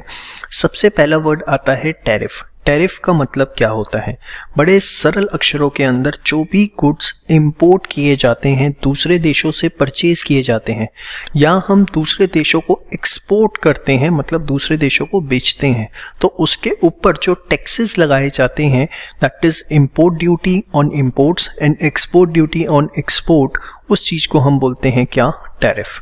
हिंदुस्तान के अंदर बहुत कम चीज़ों के, एकदम नाममात्र चीज़ों के ऊपर एक्सपोर्ट ड्यूटी लगती है। हिंदुस्तान में मेजॉरिटी जो है वो इंपोर्ट ड्यूटी लगती है। इसी को हम कस्टम ड्यूटीज़ के नाम से ही जानते हैं। कस्टम दो तरीके का होता है, एक होती है इंपोर्ट ड्यूटी और एक होती है आपकी एक्सपोर्ट ड्यूटी। ठीक है, तो यही चीज़ यहाँ पे लिखी हुई है, 2 नंबर का शॉर्ट में नोट आ सकता है। It is basically taxes or duties imposed on goods and services which are imported or exported. Most visible and universal use trade measure that determine market access for goods. ये क्या है? देखिए 1991 तक हिंदुस्तान के अंदर जो टैरिफ रेट्स थे बहुत ज़्यादा हाई थे, जिसकी वजह से हिंदुस्तान के अंदर विश्व की कोई भी कंपनी एक्सेस नहीं कर पाती थी, यहाँ पर माल नहीं बेच पाती थी, क्योंकि उनके प्रोडक्ट्स बहुत कॉस्टली हो जाते थे बिकॉज ऑफ टैक्सेस। तो जिस देश के अंदर कस्टम ड्यूटीज़ जितनी ज़्यादा होती हैं, वहाँ पर एक तरह से इनडायरेक्टली रिस्ट्रिक्शन लग जाती है इंटरनेशनल कंपनीज़ के लिए ट्रेड करने की। 1991 के बाद हमने अपने डोर्स ओपन किए और टैरिफ रेट्स को बहुत कम किया, जिसकी वजह से इतनी विदेशी कंपनियां, चाहे वो मैकडॉनल्ड्स हो, नाइकी हो, रीबॉक हो, सब हमें हिंदुस्तान में देखने को मिलती हैं। इट्स मेन गोल, अब कस्टम ड्यूटी लगाने के पीछे जो मेन गोल होता है, एक तो होता है रेवेन्यू गवर्नमेंट के लिए रेज करना, दूसरा डोमेस्टिक इंपोर्ट कॉम्पिटिंग इंडस्ट्रीज को प्रोटेक्ट करना। ये क्या है, ध्यान से देखिए। कई बार ऐसा हो सकता है कि विदेशी कंपनी हिंदुस्तान में बहुत सस्ता माल बेचना शुरू कर दे, और डोमेस्टिक जो यहाँ पर प्रोड्यूसर्स हैं उनको नुकसान हो, वो उनसे कॉम्पीट ना कर पाए। तो गवर्नमेंट कहीं ना कहीं कस्टम ड्यूटी इसलिए भी लगाती है कि सो दैट इंटरनेशनल प्रोडक्ट जो है वो एटलीस्ट डोमेस्टिक प्राइस पे बिके या उससे महंगा बिके, सो दैट हमारे जो डोमेस्टिक प्रोड्यूसर्स हैं उनको किसी भी तरीके का नुकसान ना हो। इसके बाद forms of tariff on the basis of criteria और इम्पोजिशन। देखिए, दो तरह की कस्टम ड्यूटीज लगाई जा सकती हैं, एक होती है स्पेसिफिक ड्यूटी, एक होती है एड वैलोरम टैरिफ। अब स्पेसिफिक ड्यूटी क्या होती है? जब हम बेसिकली टैक्स चार्ज करते हैं, कस्टम ड्यूटी चार्ज करते हैं पर यूनिट बेसिस पे, वेट के बेसिस पे, वॉल्यूम के बेसिस पे, in the sense other than value, मतलब वो गुड कितने का है इससे फर्क नहीं पड़ता, उसका क्या वेट है, वो कितने यूनिट्स हैं, कितना वॉल्यूम है, उसके बेसिस पे जब आप कस्टम चार्ज करते हो that is called as specific duty. For example, हमने साइकिल पे अगर कस्टम ड्यूटी लगा दी 1000 पर साइकिल, तो चाहे साइकिल 5000 की है, चाहे 8000 की है, चाहे 15000 की है, कस्टम ड्यूटी विल बी 1000 पर cycle. So it is an import duty that assigns a fixed monetary tax per physical unit of the goods imported. It is calculated on the basis of measures like weight, volume. If the price of imported cycle is 5000, rate of tariff is 1000 per cycle, and if due to inflation price rises to 1000, still the tariff will be 1000 per cycle. Ad valorem का होता है on the basis of value, ठीक है। on the basis of value का मतलब कि suppose जो tariff rate है दैट इज 10%, तो अगर आप 5000 के गुड्स इंपोर्ट करते हो तो आपको 500 रुपये की इंपोर्ट ड्यूटी देनी है, आप 10,000 के गुड्स इंपोर्ट करते हो तो आपको 1000 रुपये की इंपोर्ट ड्यूटी देनी है। It is levied eight a constant percentage of the monetary value of 1 unit of the imported good. It preserves the protective value tariff on home producers. Ad valorem tariff is used all over the world. If the price of the imported cycle is 5000, rate of tariff is 20%, then tariff will be 1000. If due to inflation price rises to 10,000, the tariff will be 2000 per cycle. चलिए अब हम discussion करेंगे कि basically specific और ad valorem tariff जो है वो कितने कितने तरीके से लगाए जा सकते हैं। 13 वेरिएशंस उसके डिफरेंट तरीके के हो सकते हैं, जो अब हम एक एक करके डिस्कस करना शुरू करेंगे। सबसे पहला आता है मिक्स टैरिफ। मिक्स टैरिफ के अंदर क्या होता है कि जो गवर्नमेंट है, सेंट्रल अथॉरिटी है, वो स्पेसिफिक ड्यूटी भी अनाउंस करती है as well as ad valorem duty भी अनाउंस करती है, और जो टैक्स पेयर होता है उसे ड्यूटी दोनों के हिसाब से कैलकुलेट करनी होती है, और जो भी दोनों में से हायर अमाउंट आता है वो पे करना होता है। सपोज गवर्नमेंट ने बोला कि कॉटन के ऊपर आपको एड वैलोरम ड्यूटी देनी है 5% या 3000 per ton, whichever is higher.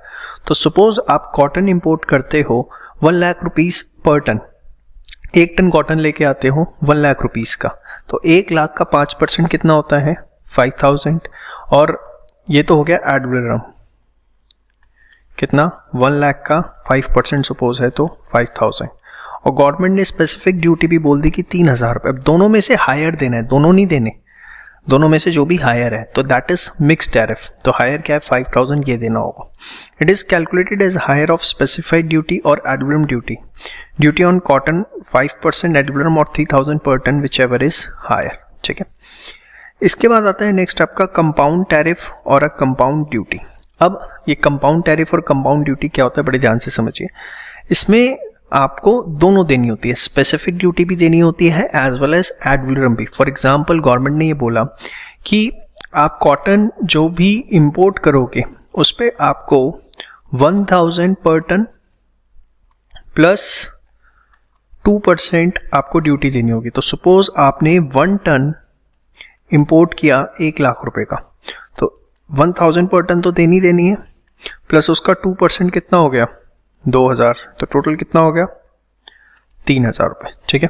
तो देखिए जरा, combination of ad valorem and specific tariff calculated on the basis of both the value of imported goods and unit of measurement, दोनों को मिला के it is generally calculated by adding up specific duty to an ad valorem duty.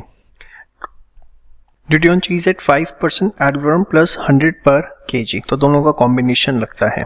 फिर आता है technical tariff. Technical tariff में क्या होता है, जब गुड्स की टेक्निकल डिस्क्रिप्शन के हिसाब से टैरिफ लगाया जाता है। जैसे यहाँ एग्जांपल दिया हुआ है कि सोलर पैनल पे कैसे लगा 3000 ऑन सोलर पैनल प्लस ₹50 पर केजी ऑन द बैटरी। तो आपने एक ही गुड की जो डिफरेंट पार्ट्स हैं उसके टेक्निकल स्पेसिफिकेशन के हिसाब से अगर इंपोर्ट ड्यूटी लगाई है या कस्टम ड्यूटीज लगाई हैं तो that is technical tariff, calculated on the basis of specific components of the imported goods. इसके बाद आता है टैरिफ रेट कोड्स, जिसको हम TRQs के नाम से भी जानते हैं, या आपने जनरली सुना भी होगा। इसके अंदर क्या होता है, गवर्नमेंट एक कोटा सेट कर देती है कि इस गुड का इस साल मैक्सिमम कितना इंपोर्ट हो सकता है। उस लेवल तक तो इंपोर्ट ड्यूटी कम होती है, लेकिन उससे बियॉन्ड जाकर अगर इंपोर्ट किया जाता है, सपोज गवर्नमेंट ने 1 लाख टन डिसाइड किया कि मैक्सिमम इस साल कोई भी कमोडिटी, कोई भी स्पेसिफिक एक कमोडिटी है वो 1 लाख टन जो है इंपोर्ट हो सकती है, सपोज वीट के लिए किया। इस पे तो गवर्नमेंट ने सपोज इंपोर्ट ड्यूटी लगाई कि 1 लाख टन तक होगा तो 5% लेंगे, लेकिन इससे बियॉन्ड अगर होगा तो government will charge 70% import duty. तो गवर्नमेंट, ये होता है टैरिफ रेट कोड्स। गवर्नमेंट क्या करती है, जो रिक्वायरमेंट है इकोनॉमी की उसके उस लेवल तक तो कंट्रोल रेट रखती है, लेकिन उसके बियॉन्ड अननेसेसरी अगर हम इंपोर्ट कर रहे हैं तो गवर्नमेंट जो है बहुत ज़्यादा टैरिफ रेट चार्ज करती है। Combination of two policy instrument, quotas and tariff.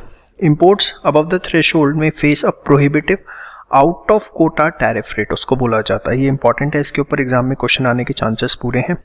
इसके बाद आता है most favoured nation tariff, MFN। ये भी अगर आपने सुना हो, होता क्या है कि WTO वर्ल्ड ट्रेड ऑर्गेनाइजेशन के जितने भी मेंबर्स हैं वो आपस में एग्री करते हैं कि वो एक दूसरे से इससे एक स्पेसिफिक % से ज़्यादा टैरिफ चार्ज नहीं करेंगे।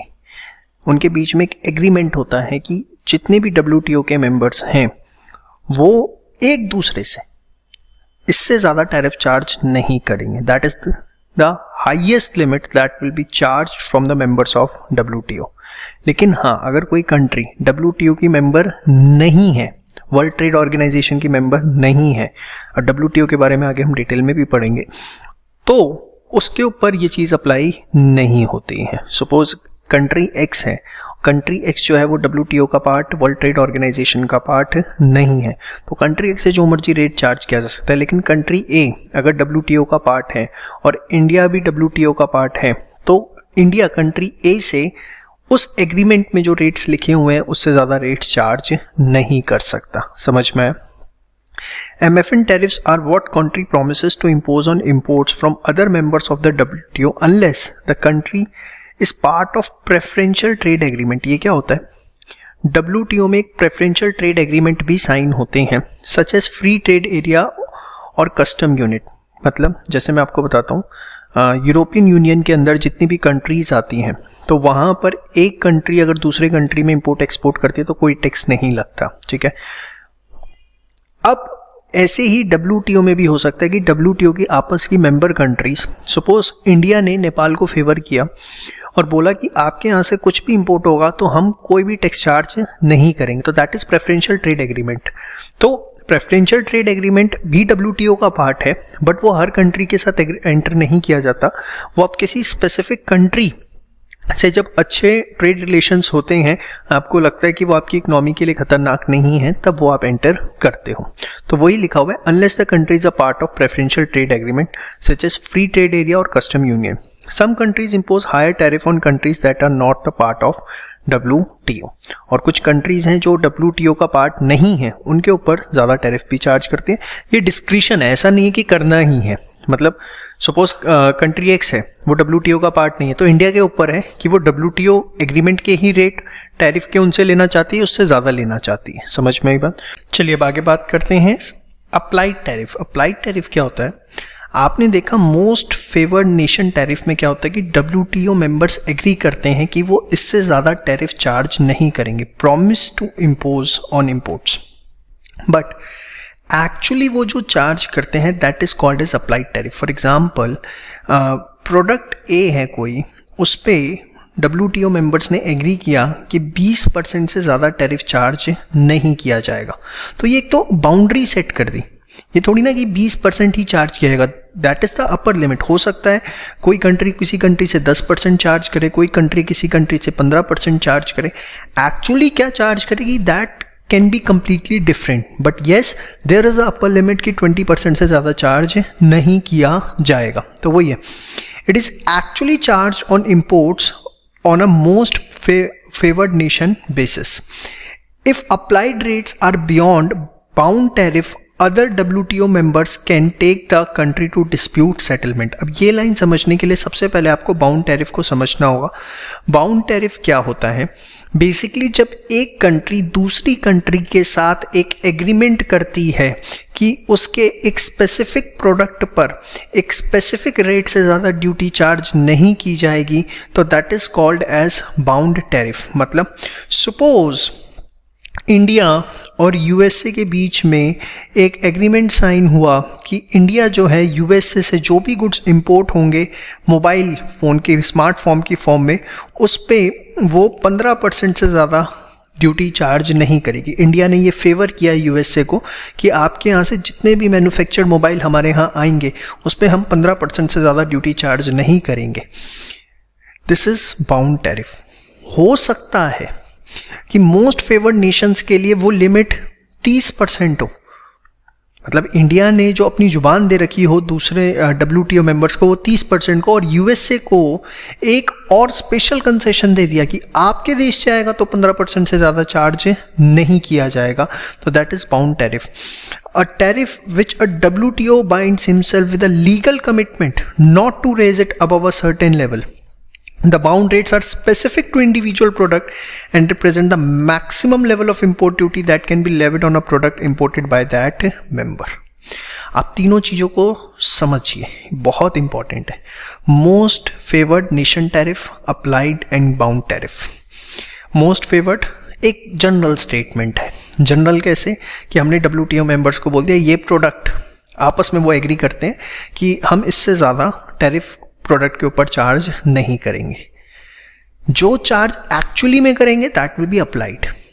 और MFN से भी एक बेटर हो सकता है, that is the bound tariff, जिसमें दो कंट्रीज आपस में एग्रीमेंट करती हैं कि किसी स्पेसिफिक प्रोडक्ट के इंपोर्ट पे वो एक दूसरे से इससे ज़्यादा इंपोर्ट ड्यूटी चार्ज नहीं करेंगे। और जनरली बाउंड टैरिफ जो है वो MFN जो है उससे कम ही होते हैं।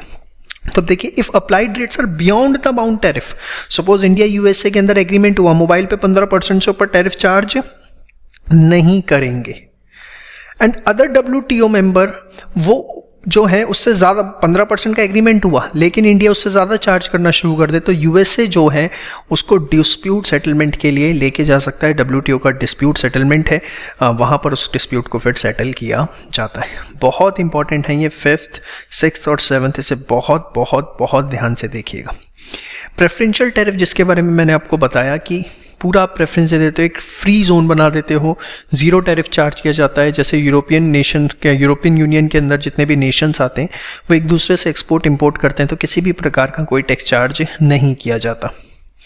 Virtually all countries in the world join at least one preferential trade agreement, कोई ना कोई कंट्री किसी न किसी के साथ ये साइन करती है, under which they promise to give another country product lower tariffs than the MFN rate. जैसे preferential duties in EU region under which a good coming into EU country to another is charge at 0। ये preferential जो tariff होता है ना, जैसे ज़रूरी नहीं कि 0 हो, बट ये इतना नॉमिनल हो सकता है, इतना नॉमिनल कि लाइक जो क्लियर दिखाएगा कि it is almost equivalent to free, like 1%, 2%, something like this. फिर आता है वेरिएबल टैरिफ। ये क्या होता है कि सपोज कोई विदेशी कंपनी का प्रोडक्ट हिंदुस्तान में बिक रहा है और बहुत सस्ता बिक रहा है, तो गवर्नमेंट जब इस इंटेंशन से टैरिफ लगाती है कि उसके प्राइजेस को हम एटलीस्ट डोमेस्टिक कंपनी के जो प्राइजेस हैं उसके इक्विवेलेंट ले आएं, उनको प्रोटेक्ट करें, ठीक है, तो दैट इज वेरिएबल टैरिफ।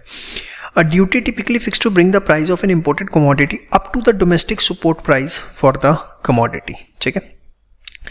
इसके बाद आता है एक्सक्लेटेड टैरिफ। इसके अंदर क्या होता है, ये डेवलप्ड कंट्रीज जो हैं वो लगाती हैं डेवलपिंग के ऊपर। देखो होता क्या है, डेवलप्ड कंट्री चाहती है कि वो हमेशा फिनिश गुड मैन्युफैक्चर करे और डेवलपिंग से उसको रॉ मटेरियल मिलता रहे, क्योंकि अगर डेवलपिंग फिनिश गुड बनाना शुरू कर देगी तो उसकी इकोनॉमी का भी डेवलपमेंट हो जाएगा। तो हमेशा ये रहा है कि डेवलप्ड कंट्रीज ये चाहती हैं डेवलपिंग से रॉ मटेरियल आए, हम फिनिश गुड बनाएं और उनको एक्सपोर्ट करें, रॉ मटेरियल इंपोर्ट करें। तो अब क्या होता है, इस चीज़ को प्रमोट करने के लिए, यही ब्रिटिशर्स ने किया था हमारे साथ, इंडिया के साथ, तो इस चीज़ के लिए क्या करते हैं, डेवलप्ड नेशन जो है ना, डेवलपिंग के रॉ मटेरियल पे इंपोर्ट ड्यूटी कम लगाते हैं। जैसे इंपोर्ट ड्यूटी रॉ मटेरियल पे लगा दी 4%, और फिनिश गुड होगा तो उस पर इंपोर्ट ड्यूटी हैवी लगा देते हैं, से उस पर लगा दी 25%। तो डेवलपिंग कंट्री जो है इसका रॉ मटेरियल जब तक वो इंपोर्ट करेगी तो वो तो बिकता रहेगा डेवलप्ड नेशन में, क्योंकि रॉ मटेरियल सस्ता होगा, उस पर ज़्यादा इंपोर्ट ड्यूटी डेवलप्ड नेशन ने नहीं लगाई। लेकिन फिनिश गुड डेवलपिंग कंट्री का डेवलप्ड नेशन में इतनी जल्दी नहीं बिक पाएगा, क्योंकि उसकी हैवी इंपोर्ट ड्यूटी उसके ऊपर लगाई गई है, जिसकी वजह से वो हमेशा कॉस्टली रहेगा और डेवलप्ड नेशन के लोग शायद उसको प्रेफरेंस ना दें। देखिए, it refers to a system where the nominal tariff rates on import of manufactured goods are higher then the nominal tariff rates on intermediate inputs and raw material. That is, tariff on a product increases as the product moves through value added chain. जितना उसमें value addition होता जाएगा उतने ज़्यादा उस पर tariff rate होंगे। 4% tariff on iron ore and 12% on steel pipes. Developing countries are thus focused to continue to be the suppliers of raw material without much value addition. Again a very important, इस पे short note आपसे exam में पूछा जा सकता है। चलिए बात करते हैं प्रोहिबिटिव टैरिफ की। ये बेसिकली इस मकसद से लगाया जाता है कि कोई इंपोर्ट हो ही ना सके। 1000%, 1500% इस तरह से इंपोर्ट ड्यूटी जो है वो लेवी कर दी जाती है। Set so high that no imports will enter. इसके बाद होता है इंपोर्ट सब्सिडीज। ये रिवर्स है। इसमें गवर्नमेंट जो है, अगर आप इंपोर्ट करते हो तो आपको सब्सिडी देगी, गवर्नमेंट कुछ हेल्प करेगी रादर देन गवर्नमेंट टैक्स लगाए। It is simply a payment per unit और % of value for the importation of good. ये बहुत रेयर देखने को मिलता है। इसे हम नेगेटिव इंपोर्ट टैरिफ के नाम से भी जानते हैं। इसके बाद आता है टैरिफ्स एज रिस्पॉन्स। इस पे एग्जाम में क्वेश्चन आ सकता है, स्पेसिफिकली इनके बीच में डिफरेंस, एंटी डंपिंग ड्यूटी और काउंटरवेलिंग ड्यूटीज। ये क्या होता है? कई बार ऐसा देखा जाता है कि एक नेशन दूसरे नेशन में जानबूझ के डंपिंग करना शुरू कर देता है। डंपिंग करना इन द सेंस अपनी कॉस्ट से नीचे जाके उस देश में प्रोडक्ट बेचना शुरू कर देता है। जैसे कि चाइना ने इंडिया में किया। बहुत सारे ऐसे प्रोडक्ट थे जैसे लेंसेज हैं, आई लेंस, इसमें डंपिंग की गई, टॉयज में डंपिंग की गई। अपनी कॉस्ट से भी उन्होंने इंडिया में बेचा, नीचे इंडिया में बेचा, ताकि इंडिया की जो डोमेस्टिक इंडस्ट्रीज़ हैं वो ख़त्म हो जाए और उसके बाद चाइना धीरे धीरे प्राइजेस बढ़ाए और अपनी सारी रिकवरी कर ले। तो sometime country engage in unfair trade practices which are trade distorting in nature and adverse to the interest of domestic firm. These policies are often as trigger price mechanism, price at which import causes the importing country automatically to impose a tariff or quota. इसको हम trigger price mechanism के नाम से भी जानते हैं। इसमें क्या होता है, बेसिकली एंटी डंपिंग ड्यूटी या काउंटरवेलिंग ड्यूटीज जो हैं ये लगाई जाती हैं। नाम से ही पता लग रहा है, एंटी डंपिंग मतलब ड्यूटी लगाने के पीछे इंटेंशन ये है कि जो डंपिंग की जा रही है, अपनी कॉस्ट से कम पे माल बेचा जा रहा है, उसको इतना टैक्स लगा दिया जाए कि वो ऑटोमेटिकली डोमेस्टिक कंपनीज जिस प्राइस पे बेच रही हैं या तो उस प्राइस पे आ जाए या उससे ऊपर के प्राइसेस पर आ जाए। जैसे anti dumping, it occurs when manufacturer sell goods in a foreign country below the sales price in their domestic market और below their full average cost of the product. वो अपनी कॉस्ट से भी कम पे जाके बेचते हैं या अपने देश में वो जिस प्राइस पे बेच रहे हैं उससे कम पे हमारे देश में बेच रहे हैं। किस लिए? To hurt the domestic producers. जैसे एग्जांपल 2017 में India imposed anti dumping duties on colour coated और pre painted flat steel products imported country from China and European nations for a period not exceeding 6 months।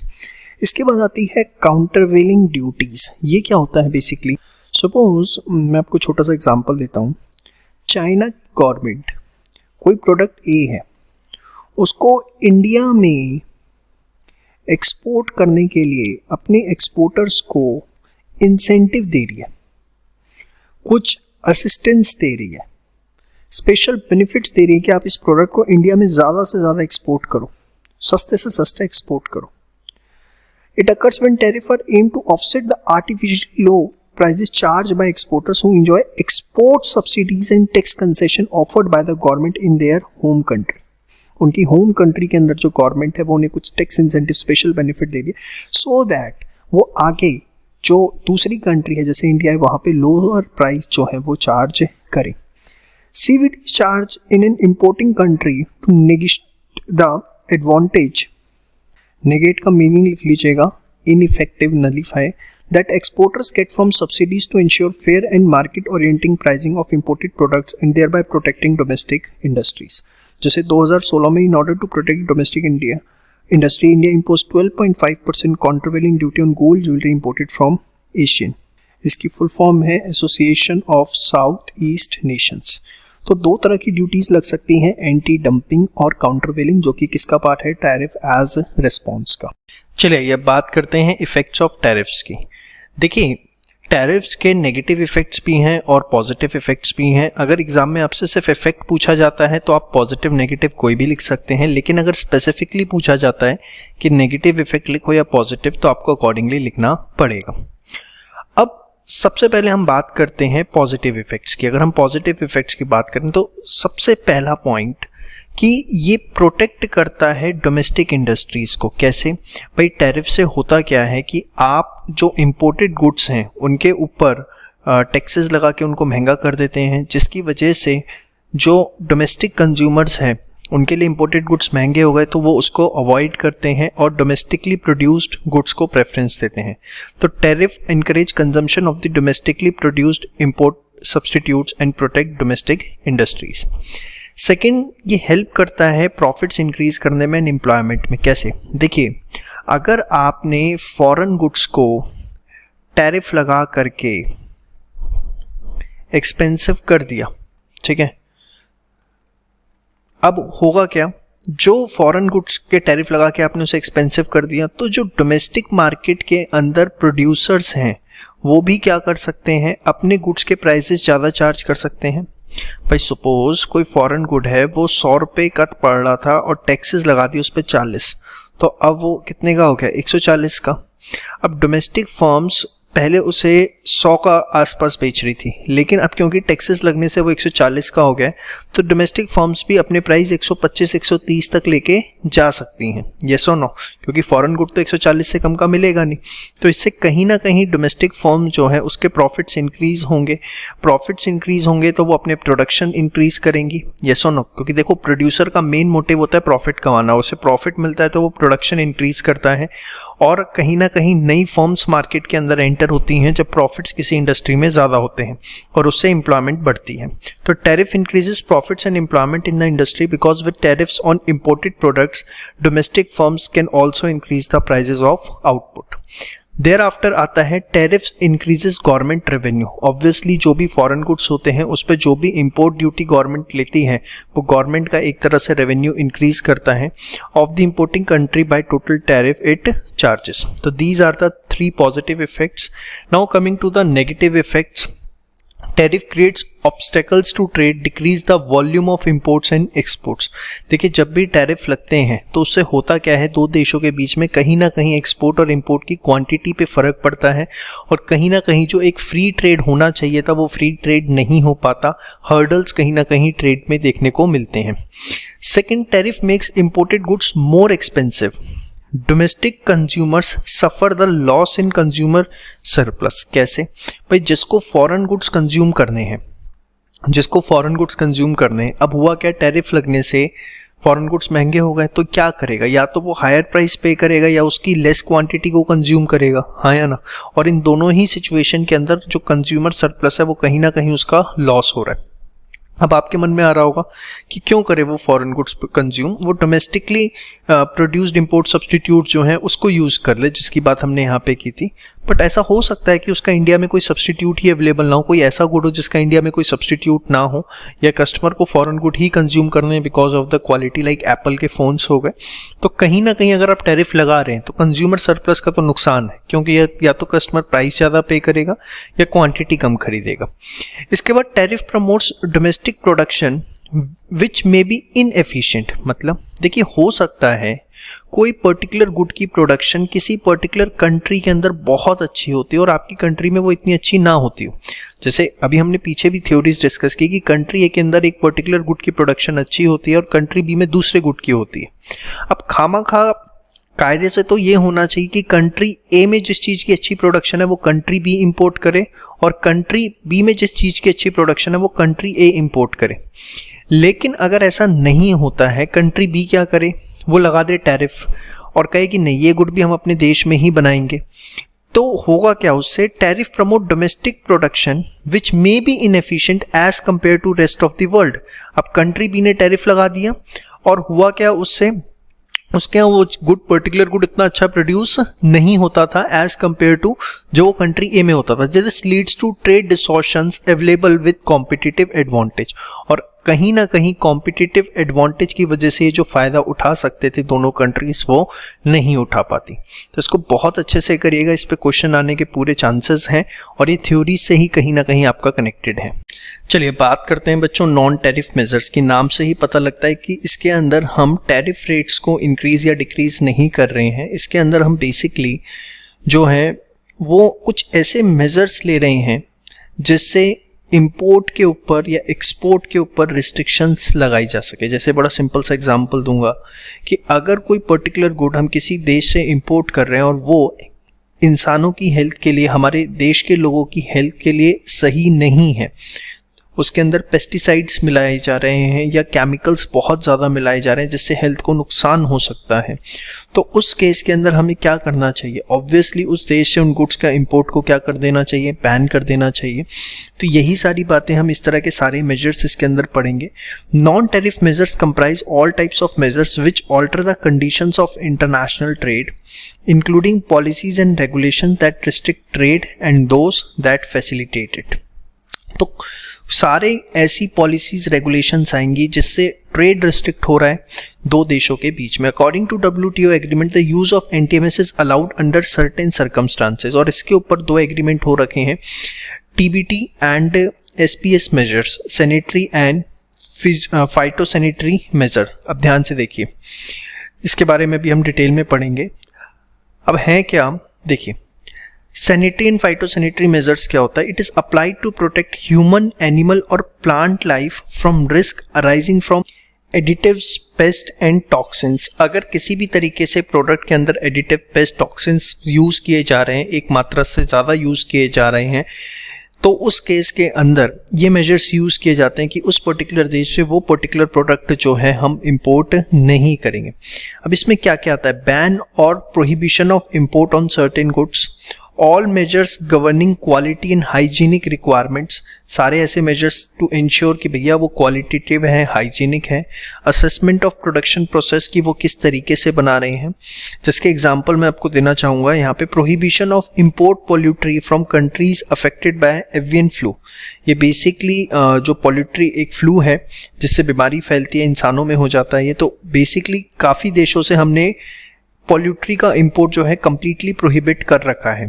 Meet and poultry processing standards to reduce pathogens. Pathogens क्या होते हैं? Basically ये एक तरह का bacteria होता है, ठीक है, तो उसको मात्रा को कम करने के लिए जिस देश में बहुत ज़्यादा है वहाँ से हमने इसकी मात्रा को एकदम ख़त्म कर रखा है। Residue limits for pesticides in food, कि भैया फूड्स के अंदर जो उसको प्रोड्यूस करने में, बनाने में पेस्टिसाइड्स की जो मात्रा है कहीं वो बहुत ज़्यादा तो नहीं है, वो उतनी ही है जितनी अलाउड है for human consumption and all.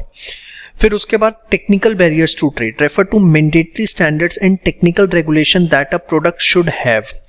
जैसे कि देखिए इलेक्ट्रॉनिक प्रोडक्ट्स हैं, उसके अंदर माना जाता है कि कुछ एक पर्टिकुलर स्टैंडर्ड्स होने चाहिए सो दैट लाइफ को रिस्क ना हो। इट इज़ वैसे applied to both food and non food traded products, ये दोनों पे अप्लाई होते हैं। Procedure to ensure that product is conforming standards and regulations are also part of TBT। अगर ऐसे प्रोसीजर्स डिज़ाइन किए गए हैं टू इंश्योर कि जो प्रोडक्ट हैं वो एक स्टैंडर्ड्स एंड रेगुलेशंस को कंफर्म करते हैं, तो वो भी टेक्निकल बैरियर्स टू ट्रेड का पार्ट है। इस पे आपसे क्वेश्चन पूछा जा सकता है 1 मार्क में।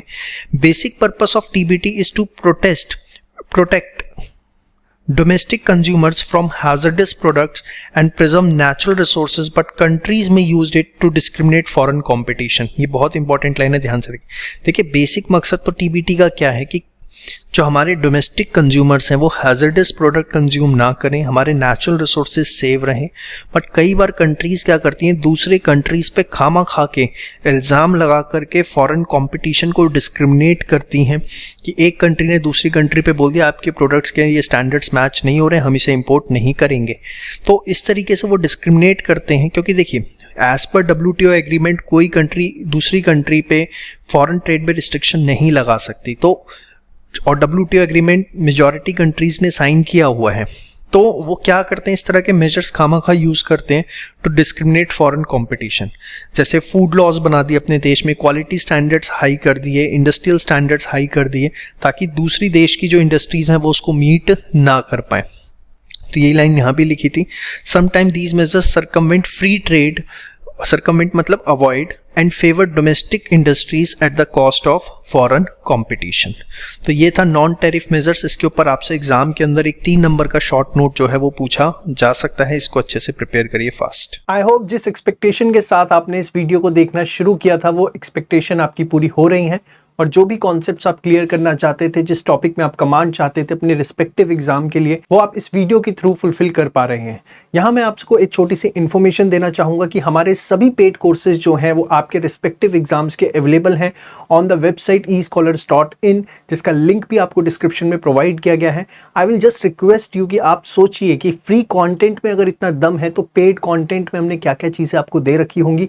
एक बार आप जाके हमारी वेबसाइट ज़रूर विजिट करें escholars.in, और आप विश्वास मानिए नर्सरी के स्कूल से भी कम फीस पर हमने आपको वीडियो लेक्चर्स जो है आपके एग्जाम के लिए प्रोवाइड करवा रखे हैं, and much of premium quality. Thank you so much.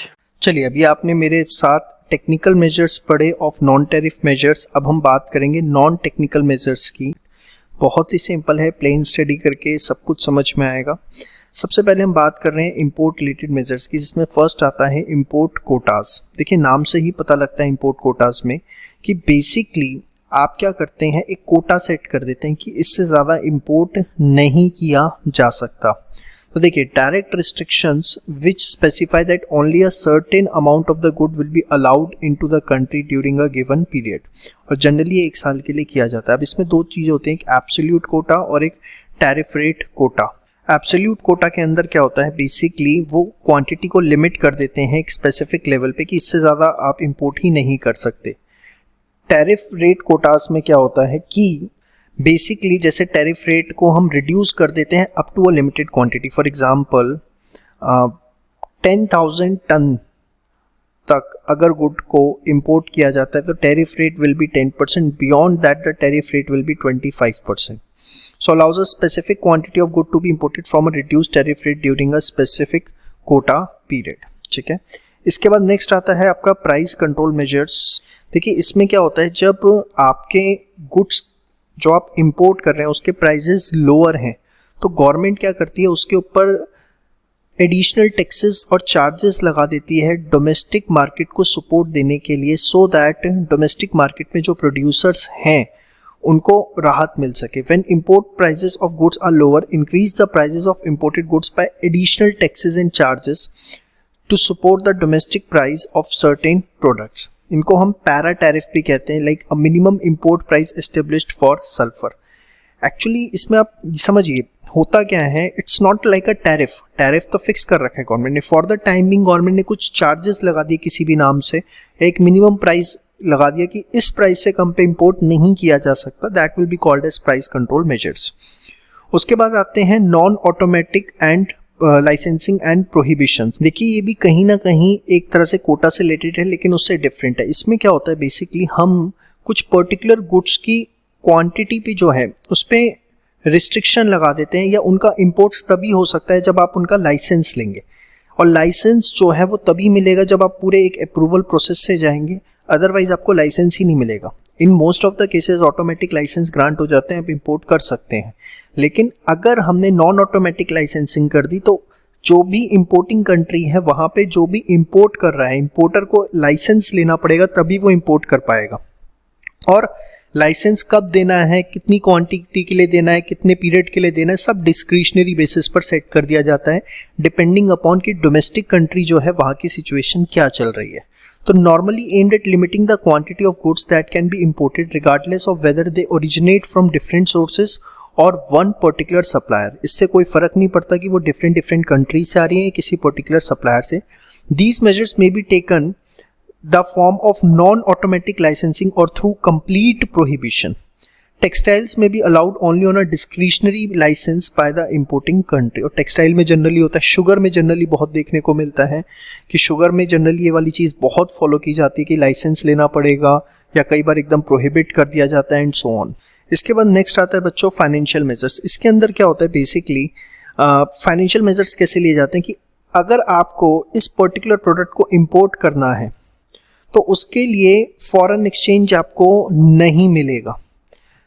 समझ रहे हैं आप मेरी बात? या हो सकता है कुछ terms of payment pre define कर दी जाए, लाइक अगर आपको फॉरेन कंट्री से $1,00,000 की कोई मशीन मंगानी है, ठीक है, और वो चीज गवर्नमेंट रिस्ट्रिक्ट करना चाहती है, तो गवर्नमेंट क्या करेगी, ये $1 की मशीन आपको इंपोर्ट करनी है, तो गवर्नमेंट ने बोल दिया कि भैया जब भी मंगानी है उससे 3 महीने पहले आपको सारा एडवांस देना पड़ेगा, ठीक है, या कुछ परसेंटेज एडवांस देना पड़ेगा।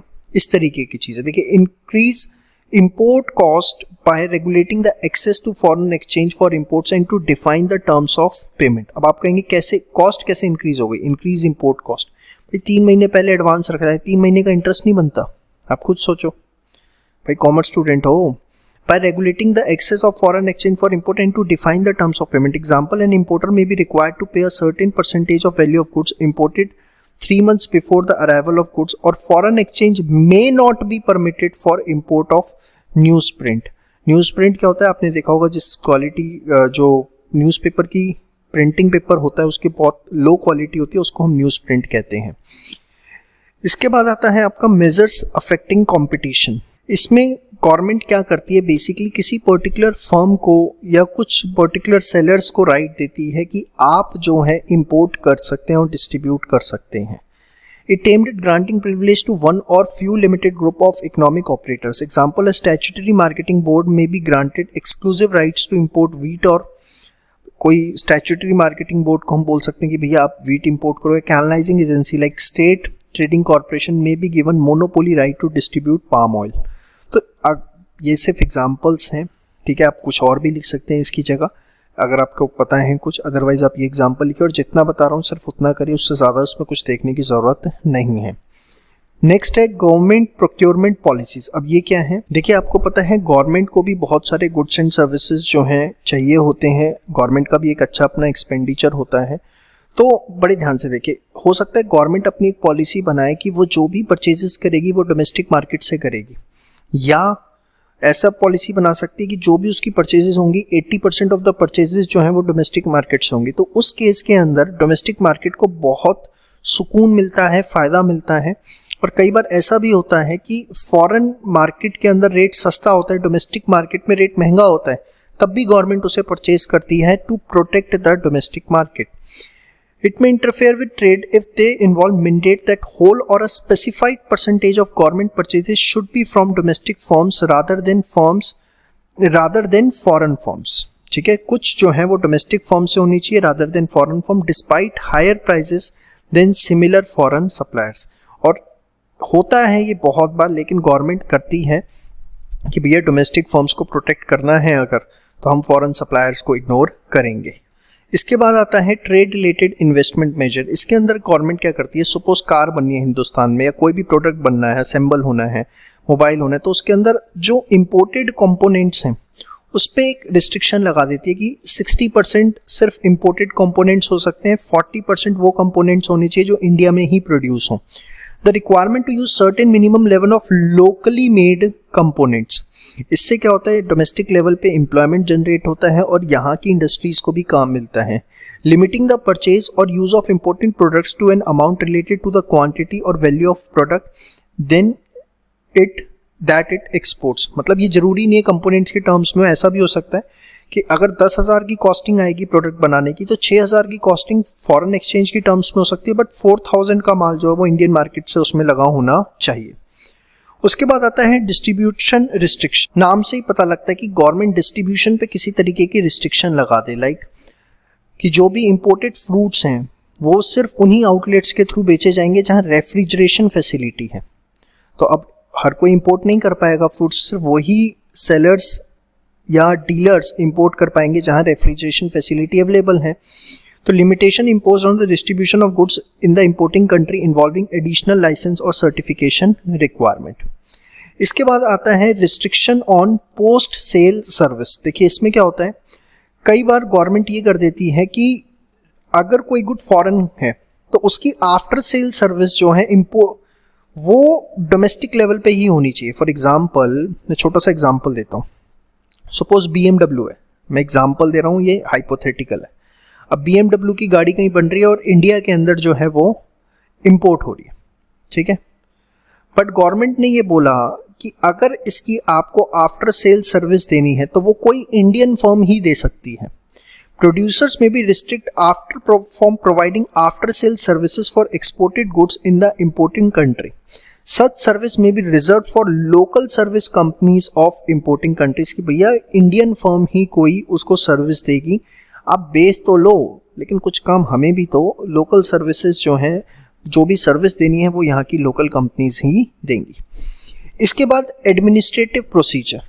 देखिए इसके अंदर गवर्नमेंट क्या करती है, जानबूझ के कॉस्टली और टाइम कंज्यूमिंग एडमिनिस्ट्रेटिव प्रोसीजर बना देती है ताकि बंदा पचेड़े में फंसा रहे और वो इंपोर्ट ही ना कर पाए, या कर पाए तो बहुत रिस्ट्रिक्टेड क्वांटिटी हो. Potential obstruction of free trade by way of costly and time consuming administrative procedure which are mandatory for imports of foreign goods.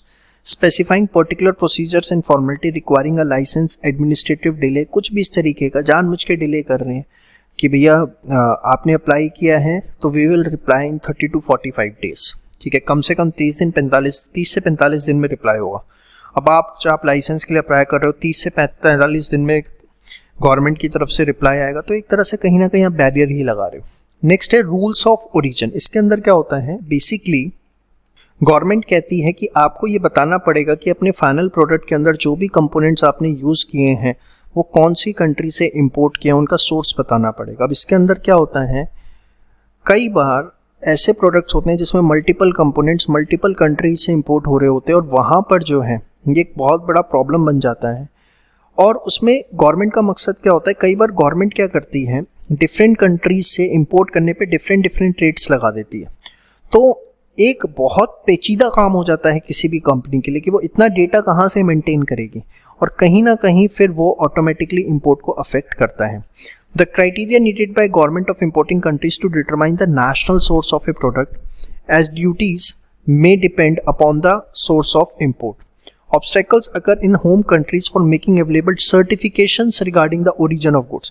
Certifications regarding the origin of goods मतलब जो भी आपने components यूज किए हैं उनके certifications proof देने पड़ेंगे ना आपको कि हमने ये कंपोनेंट यूज किए और इसमें ये कंपोनेंट जो है हम इस देश से लाए थे, ये कंपोनेंट इस देश से लाए थे. तो वो इतना आसान नहीं होता, specially when different companies components of the product originate in different countries. और खासकर जब आपके प्रोडक्ट के अंदर ऐसे कंपोनेंट्स लग रहे हैं जो डिफरेंट कंट्रीज से इंपोर्ट किए गए हैं.